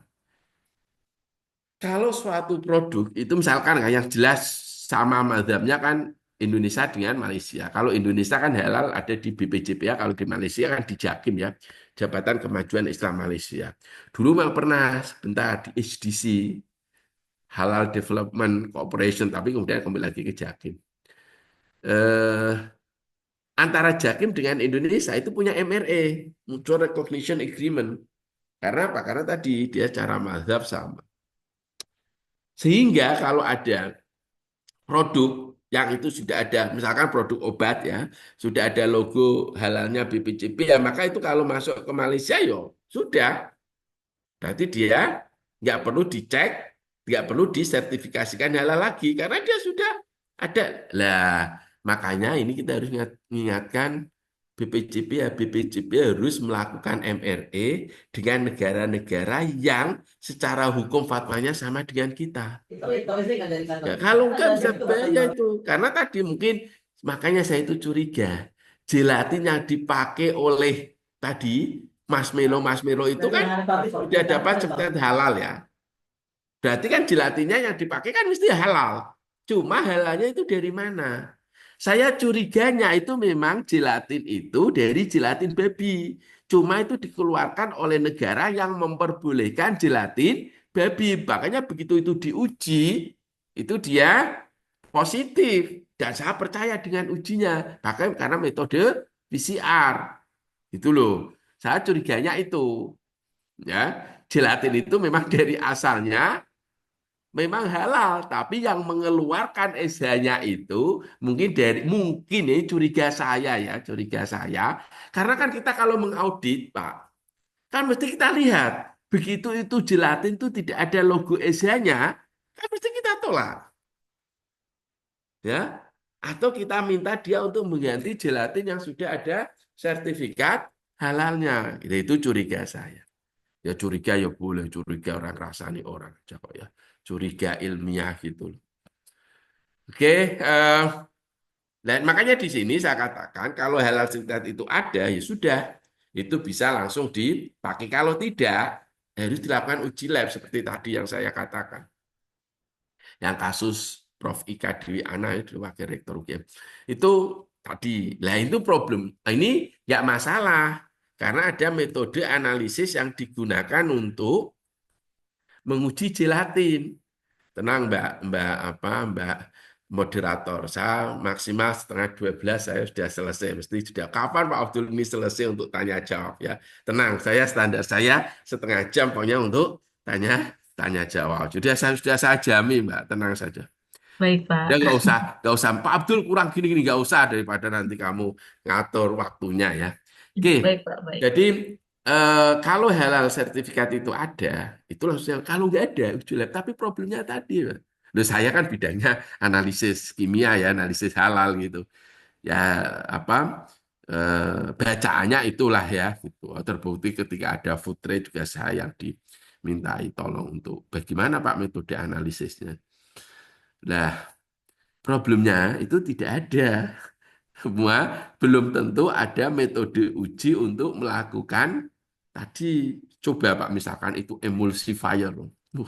Emulsifier sudah kecil, ekstraksinya susah. Emulsifier itu mungkin dari diasil gliserol atau monoasil gliserol. Itu adalah hasil hidrolisis dari triglyceride. Oh, itu ribet lagi itu. Ya, itu sudahlah. Kita itu banyak yang ribet-ribet, nggak usah kita pikiran ya. Gitu. Maka paling mudah tadi kita cari yang ada logo halalnya. Nah, lalu kalau itu uji lab tidak memungkinkan, biasanya kita lihat COA, Certificate of Analysis seperti ini ya, Certificate of Analysis. Komponennya itu ada apa? Ada nggak unsur babinya? Kan gitu ceritanya. Ya, misalkan ada nanti dicontoh ini Pak. Oh, ternyata ini ada ini porcine. Itu loh tulisannya animal source. Ya kan? Nah, ini. Nah, ini kan kita dapatnya dari apa? Certificate of Analysis kan itu ya, Certificate of Analysis itu. Oh ya sudah, ini sudah nyata-nyata bahwa itu yang misalkan loh, saya nggak tahu konteks kesemuanya, tapi di sini begitu ada animal source-nya, itu ada ini, ada porcine ya, itu ya jelas. Artinya mungkin bakteri-bakteri ini ya di atau proses dari bahan ini mungkin melibatkan unsur dari babi. Pokoknya kan kita sensitif ya kalau ada tulisan porcine, pig, itu berarti dari bah, babi. Ya, mungkin itu ya Bapak Ibu semuanya yang kami hormati ya, masih ada waktu 35 menit. Waktu saya kembalikan ke moderator. Silakan Mbak Aulia Rahmawati Hubungan Internasional. HIL Iya, yang analis itu, terkenal Pak. hubungan internasional. Baik, terima kasih banyak atas pemaparan materinya, Prof. Baik, Bapak Ibu, kita masih ada waktu cukup ya, sekitar 35 menit. Dipersilahkan, di sini sudah ada dua peserta yang ingin bertanya langsung, Pak. Ada Pak Adi Priyona, dipersilahkan, Bapak. Baik, terima kasih. Terima kasih Pak Abdurrahman Jin dari Adi Priyono dari Universitas Pertahanan. Kebetulan saya juga dari Farmasi UGM, Pak Abdurrahman mungkin juniornya Oh, Bapak ya. Tapi iya, iya. Bapak sudah seperti Kiai, kalau saya masih belajar banyak agama. Pak Abdurrahman izin tadi sudah jelas sama saya sangat paham dan mengerti lah tentang apa yang sudah disampaikan Bapak. Saya izin menanyakan tentang masalah apa namanya mungkin umum. Jadi intinya saya perhatikan itu untuk persoalan kehalalan untuk obat dan kosmetik ini di Indonesia ya sepertinya berjalannya itu lebih lambat barangkali ya dibandingkan dengan yang lain makanan dan minuman. Di sebelah itu mungkin saya jadi kepikiran apakah memang ada hal-hal yang menonjol yang menjadi persoalan sehingga lama kan saya lihat di industri farmasi juga belum begitu banyak atau sedikit lah begitu di industri farmasi maupun di distributor ya PBF ataupun di apotek apalagi di rumah sakit tidak tampak ada logo-logo halal begitu Pak Abdurrahman. Apakah memang ini memerlukan suatu register sendiri untuk edukasi atau memang kita mempunyai kita maksudnya mungkin mudah-mudahan kita lolos dari auditor halal kita mempunyai hambatan dalam hal seperti itu melakukan edukasi kepada mereka atau memang ada hal yang lain mungkin Pak Abdurrahman di sebelah itu sebelum kita nanti terjun ada permasalahan apa sebenarnya di lingkungan kita secara umum? Padahal sudah ada peraturan presiden atau tadi sampaikan undang-undang tentang halal tadi itu. mungkin itu yang paling utama dari saya, Pak Abdurrahman. Terima kasih sebelumnya. Terima kasih Pak Senior Jenderal. Oke, Si. gini, bagus pertanyaannya ya. Gini masalahnya itu memang skala prioritas, Pak. Jadi untuk halal ini itu ada tahapan dari sisi waktu, Pak. Yang harusnya berakhir di kewajibannya itu harus berakhir di tanggal 17 Oktober 2024 itu makanan dan minuman. Makanya itu yang digenjot. Lah, 2026 ini, Pak. Ini harusnya rame karena ini adalah tahun terakhir semuanya harus halal untuk produk kosmetik dan herbal, Pak. Nah gini, kenapa? Karena kalau herbal itu kan titik kebanyakan dari tanaman, Pak. Nah, kalau dari tanaman itu kan apa kritiknya rendah, Pak, atau positif nilai. Tadi saya atur seperti itu. Ya, nah nanti itu ya baru nanti tahun 2029 mungkin dari obat OTC, Pak. Terus nanti narkotika itu lebih lama lagi, Pak. 33 atau 34 gitu. Jadi kenapa gaungnya itu kurang, Pak? Karena memang tahapan kewajibannya untuk kemarin-kemarin memang baru makanan. Lah tahun 2026 ini kosmetik dan herbal. Lah kemarin kan sudah ada itu. Apa? Flyer-flyer yang sudah berterbangan, Pak, itu untuk kewajiban sertifikasi halal. Ngoten, Pak. Jadi nanti mengikuti. Nah, dulu Pak kata ceritanya itu beberapa pengusaha kan pada waktu itu kan wakil presidennya kalau nggak salah Pak Yusuf Kala ya. Itu bisa kacau coba kalau itu semua wajib semuanya di tahun yang sama bisa ambruk itu Pak. Nah, makanya itu dilakukan penah penahapan. Tapi nanti semuanya akan ke sana Pak gitu. Nah, memang beberapa perusahaan obat dia juga sudah satu dua itu sudah mulai mensertifikasikan halal produknya. Bahkan ada yang saya dulu pernah ya yang ngajar melalui Halal Institute aja, Pak. Ada perusahaan itu dia semacam punya lembaga sertifikasi LPH ini gitu. Ya biar apa? Biar nanti kan yang apa seperti kalau di ada perusahaan biasanya untuk uji BAB kan punya labnya dia walaupun itu namanya adalah bukan nama perusahaan itu. Karena ini memang potensinya itu besar Pak ke depan. Nah, makanya ini udah pertahanan Pak segera punya aja apa LPH ya. Oh, kalau fakultas farmasinya farmasi militer kan mesti punya lab sehingga nggak ada masalah gitu. Nah, itu perlu di apa namanya perlu ditekankan dan tadi bahwa audit ini kan kompeten base ya Pak ya. Jadi kan nggak mungkin orang pangan kok mengaudit obat itu kan nggak mungkin itu sehingga memang harus farmasis. Makanya nanti bilang aja dengan Prof Yahdiana ini harus harus banyak ya doh Unhas Pak pernah saya ngajar Unhas banyak makanya Unhas kan sudah punya itu Prof Gemini dan sebagainya dulu. Jadi gitu ya biar segera langsung jadi. Nanti biar kalau auditornya banyak itu nanti gaungnya dan kesadaran industri farmasi untuk melakukan sertifikasi halal kan apa meningkat ya, apalagi nanti di drive dengan stepping waktu penambahan waktu untuk sertifikasi halal. Ngoten ya Pak ya seperti itu. Jadi memang bukan masalahnya, memang ya, targetnya sudah ada begitu Pak Abdurrahman ya. Untuk nggih, Saya pikir tapi ada persoalan tentang ya masalah kewajiban waktunya aspek. belum Gih, ya. bukan masalah aspek ekonomi yang seperti tadi mungkin karena kemudian dari daging babi itu kan banyak sekali yang murah meriah dan bermutu, Hmm. atau aspek tentang masalah emergensi karena obat-obatan itu dianggap katakanlah karena untuk kebutuhan darurat sehingga di belakangan itu juga mungkin menjadi persoalan tersendiri begitu ya Pak Iya, Pak, Abdurrahman. tapi gini, memang salah satu alasan kenapa tidak seperti makanan. Karena untuk obat ini, Pak, kebanyakan kan masih impor gitu. Oh iya, Dan kita kan impor memang ya, belum mandiri untuk ya harapannya dengan sampai waktu di tahun 2033 atau Tiga empat 2034 ya. lah, iya, siap. 34 ya. Itu harapannya nanti itu kita beranjak lah dari ada beberapa bahan yang itu kemudian bahan baku. Kalau itu aslinya dari Indonesia kan bagaimana menelusurinya kan lebih lebih mudah. Iya. Gitu ya Pak. Siap, Adi. matur nuwun Pak Abdurrahman. Oke. Baik, semoga sudah terjawab ya Pak Adi. Baik, selanjutnya ada Ibu Muna Galbia, dipersilakan Ibu. Oke, terima kasih Bapak. Saya Muna Galbia Maulida, izin bertanya.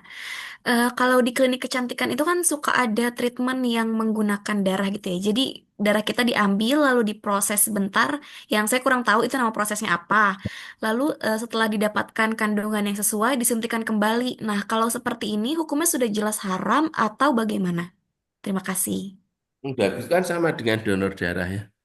Gitu. Oke. Nah, jadi menurut saya ya, tapi sekali lagi saya sebenarnya menghindari menjawab masalah hukum seperti ini ya gitu. Tapi kalaupun saya anu kan boleh itu sebenarnya apa sama dengan darah. Benar. Oh, itu sama kan kita orang transfusi darah itu loh, Mbak. Mm-mm. Ya gitu. Heeh. Oke. Mungkin alasannya karena itu tidak dimakan ya, seperti itu. Oke. Oke, terima kasih Bapak. Iya. Oke, baik. Ada selanjutnya Pak Mas Agus Nurdin. Ya, Ibu. Assalamualaikum Pak Abdurrahman. Ya, waalaikumsalam ya. Eh, ini Pak, ini sebenarnya kita pernah berdiskusi dengan kawan-kawan PHRI dan mereka sebagian besar kan sebenarnya ada keberatan masalah mandatori terhadap sertifikasi halal ini gitu. Hmm. Karena mereka kan susah, maksudnya gini, mereka berdalihnya kenapa ini tidak dimasukkan di dalam izin pada saat mereka ngurus izin sekalian gitu. Karena di izinnya mereka diizinkan untuk beroperasi, misalnya restonya itu beroperasi dengan barang yang bercampur gitu ya, antara yang halal dengan non halal berada di satu tempat, di satu resto. Nah, tapi di tengah-tengah perjalanan ini ya ternyata mereka mesti eh, di mandatori, ada mandatori itu mereka harus ikut dalam sertifikasi halal. Nah, itu perdebatannya di sana itu, Pak. Nah, ada Ya. kontranya. Nah, mungkin ini Pak, mungkin satu mungkin untuk pendapat Bapak itu. Yang kedua tadi sebenarnya ada bahasa yang bagus yang tadi dapat dari Bapak itu ketika di Bandara Malaysia itu, Pak. Jadi ketika memang pelaku-pelaku usaha yang memang belum mau untuk sertifikasi halal, ya pemerintah atau BPJPH-nya ada satu kalimat memang mesti disampaikan ke masyarakat bahwa yang kayak tadi barang yang ada di sini kehalalannya tidak terjamin gitu Pak. Kan itu kan sebenarnya uh, mengamankan bagi umat yang mereka kadang-kadang mereka nggak tahu juga Pak, tahunya nongkrong di resto hotel, dia nggak tahu juga bahwa hotel itu bercampur baur antara yang haram dengan yang halal gitu. Itu Ya. gimana Pak ininya Pak? Oke. Ya, ini hanya pendapat ya, tapi kan secara undang-undang itu kan sudah anu ya Pak, sudah diundangkan dan itu sudah terimplementasikan dan dalam mazhab perundang-undangan ketika undang-undang itu apa sudah diundangkan kan apa ya otomatis dianggap warga negara itu tahu dan harus patuh kan itu ya. Sehingga perdebatan mandatori dan voluntary sudah nggak anu lagi gitu ya. Nah, kemudian saya yang tadi nomor dua yang terkait dengan pemisahan, yaitu di Malaysia itu karena dia punya tadi Pak, punya standar untuk halal gitu, termasuk penyajiannya. Makanya ketika dia itu apa yang dia jual itu ada yang sudah ada istilah halal, ada yang belum ya, maka tadi dia menggunakan standar Malaysia itu untuk diimplementasikan di bandara. Makanya tadi saya karena dulu saya sekolah di sana kalau pas di bandara itu saya baca itu makanya ingat gitu dan kata-katanya tadi tidak dijamin Intinya bagus Pak. gitu ya. Oke. Intinya, iya. Pak satu lagi sebentar Pak, satu lagi Pak. Ya. Pak, kalau misalnya untuk solusi bagi kawan-kawan di PHRI, apakah kita bisa dengan mengadakan sosialisasi dengan cara misalnya halal fest gitu ya Pak? Ataukah bisa seperti itu kali Pak? Kemudian Apa Pak? mereka Gimana gimana? dikumpulkan, artinya dibikinkan satu event yang namanya halal fest itu Pak, halal festival itu, Halal yang festival, mereka oh. dilibatkan dalam event itu, biar ada diskusi. Kan kalau kita kan yang di daerah kan terbatas ya Pak ya, diskusi Ya, ya. antara mungkin narasumber yang dari Ya, pusat ya. yang kita undang untuk eh, menjelaskan itu. Karena ini di daerah kami Pak, di Jambi ini untuk hotel-hotel itu ya dari sisi resto ya Pak, resto itu agak rawan sih sebenarnya gitu. Karena Oh, ini kan sudah ada tren baru ya, tren baru dari masyarakat ataupun anak-anak muda itu suka nongkrong di kafe-kafe atau di hotel, resto hotel itu karena memang ada tren baru sekarang. Hmm. Senang dengan wifi-nya, ngerjain tugas segala macam di situ. Tapi kan di situ mereka nggak tahu bahwa oh ini ada minuman keras yang Hmm. bercampur, tidak pernah dipisah Hmm. di situ gitu. Ya, bagus Pak. Jadi ini dulu saya Pak pengurus apa tahun kemarin itu kita itu punya namanya Masyarakat Ekonomi Syariah MES Pak. Sekarang kelihatannya sudah berganti ketuanya dari Pak Erick Thohir menjadi Pak Ferry Juliantoro itu Menteri Koperasi. Dulu di Jogja itu rutin Pak mengadakan Jogja Halal Festival. Tadi yang Bapak sampaikan itu ya itu yang dilakukan. Kita ada apa namanya bazar, ada apa namanya talk show dan sebagainya. Cuma memang mungkin ya kalau di daerah mungkin sosialisasinya, Pak. Saya yakin belum banyak orang yang paham paham terkait dengan undang-undang ini ya. Apalagi itu kita belum pernah mendengar ada sanksi yang belum, Pak. Harusnya kan tadi tanggal 17 Oktober 2024. Harusnya setelah itu kan Satgas Halal itu kan secara rutin harus apa Pak? Dalam bahasa kita itu sidak lah ya, inspeksi Patroli. mendadak untuk melihat apakah ini halal atau belum. Lah ketika belum halal ya sudah ada sanksi itu membuat orang lalu lah kalau semuanya adem ayem seperti ini kan ya akhirnya kan sama saja dengan voluntary Pak. Ya kan? Padahal seperti kalau kita meniru di tadi saya sering kasih contoh ke mahasiswa saya itu Pak. Kalau kewajiban halal itu kan sama dengan kewajiban kita pakai helm. Ya kan? Ketika mahasiswa itu di jalan raya tidak pakai helm, kan dia kena tilang sama Pak Polisi. Nggak pernah itu Anda terus menanyakan undang-undang apa Pak yang saya langgar, pasal berapa kan enggak. Kalau Anda mempertanyakan juga, yang mempertanyakan juga salah karena sudah ada undang-undang kors lalu lintas, lantas, pasal sekian kan itu lah. Mungkin Pak problemnya tadi, tapi ini kan masalahnya isu-isu yang sensitif Pak. Kemarin kalau kita dengarkan dengan rapat dengan pendapat antara DPR, ya galaknya juga seperti itu, ya kan? Jadi ini Bapak sih, apalagi nanti kalau ada kabar ini dikasih sanksi karena belum resto ini. Oh, mesti ramai lu. Anda kapan Anda sosialisasi kapan? Nah, itu loh Pak. Jadi memang rumit akhirnya ya mirip-mirip masih voluntary gitu. Karena tadi tidak diimbangi dengan sanksi itu Pak. Dengan Tapi kalau sanksi. sanksi ya juga sensitif. Ya sudahlah seperti ya akhirnya ya mungkin ya kita betul apa namanya halal-halal ini kan akhirnya Pak. Kita itu sebenarnya kan untuk LPH Pak itu sebenarnya itu mengandalkan penyelia Pak. Makanya saya Jumat ini nanti saya sebagai ketua LPH UGM akan mengumpulkan penyelia-penyelia ini. Karena mereka Pak yang sebenarnya kan mereka Pak yang apa Pak yang dari Jambi tadi Pak. Yang itu yang mendekati pelaku usaha Pak. Itu. Hmm. Jadi pelaku usaha gini, Pak ini harus halal itu. Saya tanya. Terus pelaku usaha kan memang jelas ini wajib sosial kan wajib. Kalau pelaku usaha kan ya sudahlah saya pokoknya manut, pokoknya dibantu untuk memperoleh lah sehingga ini Pak penyelia ini yang ujung tambahnya untuk melakukan sosialisasi untuk mendekati para pelaku usaha gitu Pak. Gitu ya Pak ya, gitu. Itu Ya, problemnya. siapa? Ya, terima kasih, Pak. Baik, semoga sudah terjawab, Bapak. Izin Prof, saya menyampaikan beberapa pertanyaan dari kolom chat. Di sini sudah ada pertanyaan dari Ibu Nurul Hilma. Izin bertanya, Pak, berdasarkan adanya kasus pengujian laboratorium dari SH yang sudah terbit, dari yang sudah disebutkan, bagaimana akhirnya produk yang sebelumnya sudah SH menjadi dilakukan uji lab? Apakah ada pemicunya? Pemicunya itu apa saja dari kasus-kasus yang sudah pernah ada?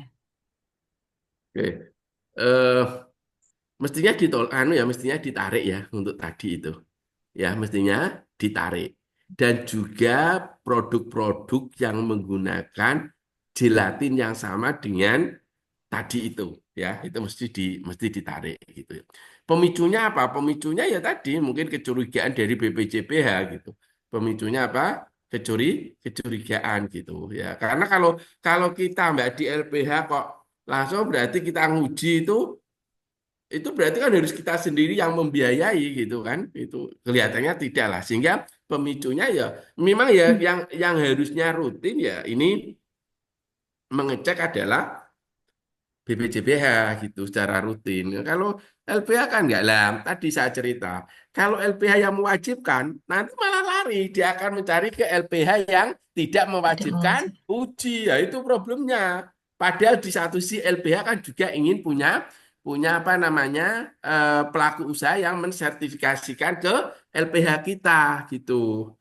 Jadi baru pemicunya itu karena uji petik uji mandiri yang dilakukan oleh BPJPH itu ya bukan bukan kita melakukan audit terus kita menemukan kita menguji hebat men kalau LPH sampai segitu ya gitu kelihatannya belum lihat saya gitu ya. Oke, baik, terima kasih. Saya lanjutkan, Prof, dari pertanyaan dari Bapak Irwan Nugraha. Izin bertanya, mengapa bentonite termasuk bahan kritis, mengingat bentonite adalah bahan mineral tambang? Oke, tadi masuk non critical itu bentonit saya menggunakan bentonit. Jadi bentonit itu adalah bahan yang digunakan untuk sabun toharo, Mbak. Jadi ceritanya saya itu dulu pas saya sekolah di Malaysia itu tak ceritakan ya. Itu kan sehari-hari kena najis mughal tuh. Menyucikan najis mughal itu kan 7 kali salah satunya dengan debu. Lah itu kan nggak efektif. Terus Malaysia itu punya produk namanya sabun Tohero. Sabun Tohero itu ya sabun biasa, sabun yang kita tapi di dalamnya ada clay.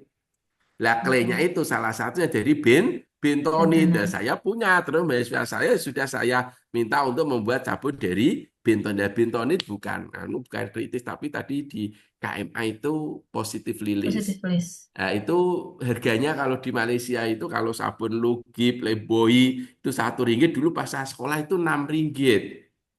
Jadi itu inovasi itu ya RM6. Tapi itu bagus terutama kalau untuk ibu-ibu itu langsung jadi keset. Saya suka kalau sampai di lab itu kalau saya kan kalau di lab itu kan naik motor ya terus asap-asap itu begitu saya kasih sabun Toharo yang ada clay-nya bentonit itu bagus. Gitu ya. Bukan bukan Ya, kritis tapi positif lilis ya. tadi ya. Gitu. Baik, terima kasih. Selanjutnya ada Ibu Rini. Izin bertanya, Pak, untuk bahan hasil rekayasa genetika atau proses kimia kompleks, dalam kondisi apa kita perlu merekomendasikan uji laboratorium dan kapan cukup dengan verifikasi dokumen saja? Ya, sekali lagi uji lab nggak wajib.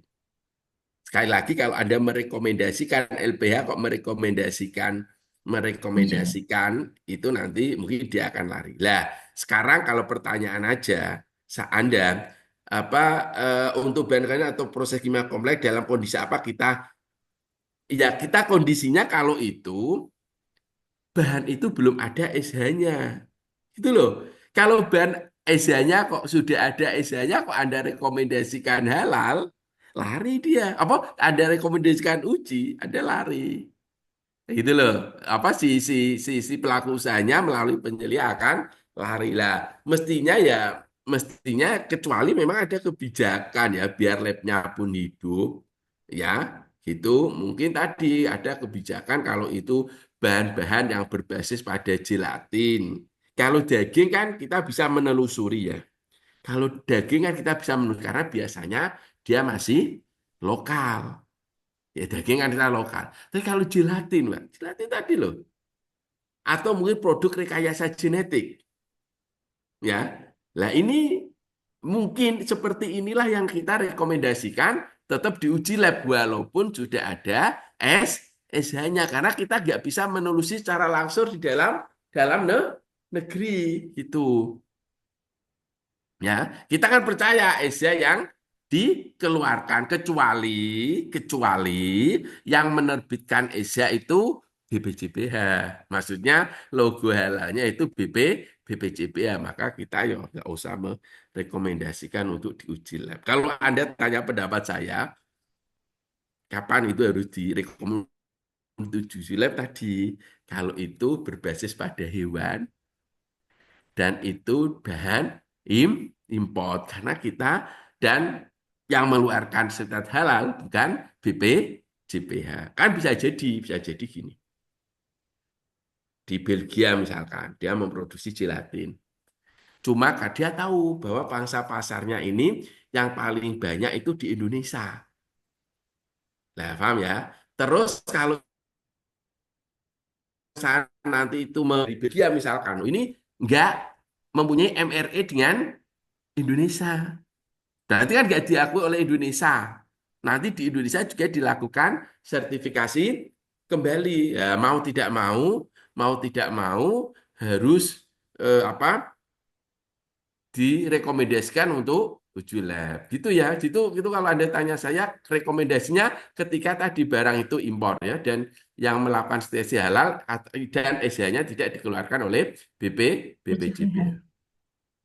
Baik, sudah sangat jelas ya Bapak Ibu ya untuk penjelasan dari Profesor Abdul Rahman. Nah, di sini masih ada dua penanya lagi, Prof. Izin dari Pak Oke. Ardiansa terkait dengan sanksi sebetulnya. Tapi sanksinya lebih ke apakah jika sudah ada produk yang sudah mendapatkan sertifikat halal, namun ketika diuji lab kembali terdapat kandungan babi, ya, apakah Hmm. ada sanksi yang dikenakan kepada LPH? Oke, ini Dan bagus. bagaimana penyelesaian masalah dalam kasus ini? Begitu, Oke, begitu, Prof. bagus ini pertanyaannya ya. Cuma saya memang belum mengalami. Tapi kemarin juga ada orang yang tanya pas pelatihan sebelumnya, ada tanya yang sama. Lalu bagaimana Pak LPH yang mengawal? Ya, makanya ketika itu konversi pers, kan dia tidak menyebutkan LPH yang menguji atau LPH yang melakukan audit. Karena LPH mengauditnya sudah benar. Karena prosedurnya apa? Standarnya BPJPH. Kan kalau dia sudah dapat halal ya sudah. Kan gitu. Kan tidak ada wajib lab, kecuali itu wajib diuji lab, lalu LPH-nya tidak menguji lab, itu dikenai sanksi. Makanya kan nggak disebut LPH-nya mana yang uji. Dan kalaupun dia ketahui, dia nggak akan pernah sanksi. Wong dia memang sudah prosedural. Gitu, Pak. Itu. Nah, makanya kita sebagai LPH yang penting, makanya selama kita itu sudah sesuai dengan regulasi standar, kita tenang-tenang aja. Memang kewajiban apa ujinya nggak wajib kok gitu loh ya. Dan begitu prosedur kalau itu sudah di SJPH-nya kan begitu dia itu sudah ada logo SH-nya, sudah ada SH-nya kan bisa langsung digunakan itu. Kan nggak ada yang dilanggar oleh LPH. Oke. Itu ya. Heeh. Baik, selanjutnya terakhir di sini Bu Nurul Hilma lagi Pak. Apakah ada keterkaitan yang erat antara regulasi BPOM dengan sertifikat halal untuk produk kosmetik? Yang mana Oke. sebelum mendaftarkan sertifikat halal kosmetik, apakah harus terpenuhi dahulu regulasi BPOM-nya? Oh bagus. Kebetulan teman tidur saya itu kerjanya di Balai Besar POM ya. Mudah-mudahan dia ngurusi itu. Salah satunya ya ngurusi apa namanya notifikasi kosmetik. Jadi itu apa independen ya, tidak ada maksudnya berjalan masing-masing gitu ya. Jadi sama kalau obat kan harus MD ya, apa harus ada izin edar. Jadi itu sendiri-sendiri gitu. Ya, tidak langsung satu ini otomatis ketika Anda harus halal itu enggak. Jadi itu memang ini apa peraturan yang menaunginya berbeda-beda gitu ya. Nanti kalau Anda mau ya sana usul sama DPR siapa tahu itu nanti jadi satu satu pintu apa istilahnya apa undang-undang omnibus law misalkan gitu. Ya, itu kalau itu mau biar tidak banyak ngurus ada kosmetik ngurus inilah kalau obat ngurus izin edar, ngurus izin ini, ngurus halal lah siapa tahu gitu ya. Tapi itu kan bukan wewenang saya, tapi saya menjawab saat ini itu memang sendiri-sendiri dan tidak harus saling menunggu. Oke ya, karena topiknya atau bagian yang dilakukan pemeriksaan memang berbeda-beda. Itu Mbak Aulia Baik. yang baik ya. Baik, Bapak Ibu, kita masih ada 8 menit sebetulnya. Tadi ada yang sebetulnya ada Pak Supriyono, tapi pertanyaannya tidak berkaitan dengan farmasi dan kosmetik, Pak. Terkait dengan makanan. Eh, terkait dengan produk bakso nih, Pak. Jika produk bakso dan sejenisnya sudah ada sertifikat penyembelihan halal, apakah masih perlu analisa laboratorium? Kemudian, apakah auditor juga harus tahu proses pembuatan baksonya sendiri atau jasa di penggilingan daging? Bagus. Bisa jawab ya, sering Boleh, monggo Pak. Iya. Yang pertama tadi tidak wajib kan uji lab undang-undangnya kan nggak wajib. Nomor duanya apakah kita harus tahu proses? Iya, kita harus tahu proses pembuatan baksonya. Karena apa? Karena itu termasuk pada SJPH. Salah satu unsur SJPH apa? Proses Proses produk. pembuatan. Gitu ceritanya. Ya, gitu ya. Itu ya Pak Supriyono ya. Dan terakhir Pak, ketika mau mendirikan LPH, apakah ada konsultannya? Oh, bagus. Itu tergantung Anda. Kalau Anda perlu konsultan ya nanti saya dijadikan konsultan ya bisa. Kan gitu. Kalau Anda nggak sendiri juga bisa sendiri juga silahkan. Nah, yang jelas kalau kalau apa nama enggak loh saya nggak anu loh ya saya nggak pernah gitu gitu nggak pernah jadi konsultan pun nggak pernah. Tapi pengalaman kami dulu ketika mengadaptasi lab itu apa eh, kita dulu kalau kita misalnya gini Mas, kita itu ketika menyiapkan dokumen-dokumen untuk akreditasi itu kalau kita itu orang itu pikirannya macam-macam. Nah, gitu kan? Nah, nggak jadi Pak pada waktu itu. Akhirnya kami pada waktu itu ngangkat konsultan salah satu orang dulu kerjanya di Batam. Oh, langsung jadi karena semua kita itu kan misalkan dalam satu organisasi kan mesti orang punya pikiran masing-masing kan. Lebih itu diarahkan oleh konsultan. Ini harusnya gini-gini. Semuanya diam. Karena cara posisi kan kita dia kan sudah pengalaman gitu loh menyusun dokumen ini. Tapi terserah Anda itu tidak harus ya dan diperbolehkan. Oke ya. Jadi nggak akan ada tanya BPJPA itu tanya, Anda pakai konsultan atau enggak gitu. Itu. Iya Pak pakai. Apa siapa konsultan? Apa ChatGPT ya kan gitu kan ya. Ya gitu aja. Oke. Gitu ya, Mbak. Iya. Berkenan Pak, ini satu lagi Pak, ada tambahan. Dari tadi Mbaknya itu sukanya nambah-nambah gitu. Oh, cina Masih, Mbak Aulia gitu ternyata ya. maaf Pak, Oke, nggak karena apa-apa masih Mbak. ada waktunya, mohon izin Iya, Pak, maaf. Sebentar Pak. ini Apakah dari dari Pak Rizky Arabiansyah, apakah kalian bisa melihat dokumen informasi produk baik kosmetik dari pelaku usaha, obat tradisional maupun obat? Oh, boleh. Kita bilang justru ini gini ya, sertifikasi halal itu dasarnya kan trust ya, gitu. Jadi nanti ketika Anda mengaudit semua bahan yang digunakan, informasi produk itu Anda bisa ketahui, gitu ya. Jadi Anda boleh tanya apapun. Masalah dia itu menyembuhkan satu dua hal, yaitu kita nggak nganu gitu. Nahnu nahkumu bidzawahir wa yatawalas bisyarair. Kita itu hanya menghukumi, memberikan status yang dohir-dohir saja. Nahnu nahkumu bidzawahir. Kita mengaudit hal-hal yang nampak saja.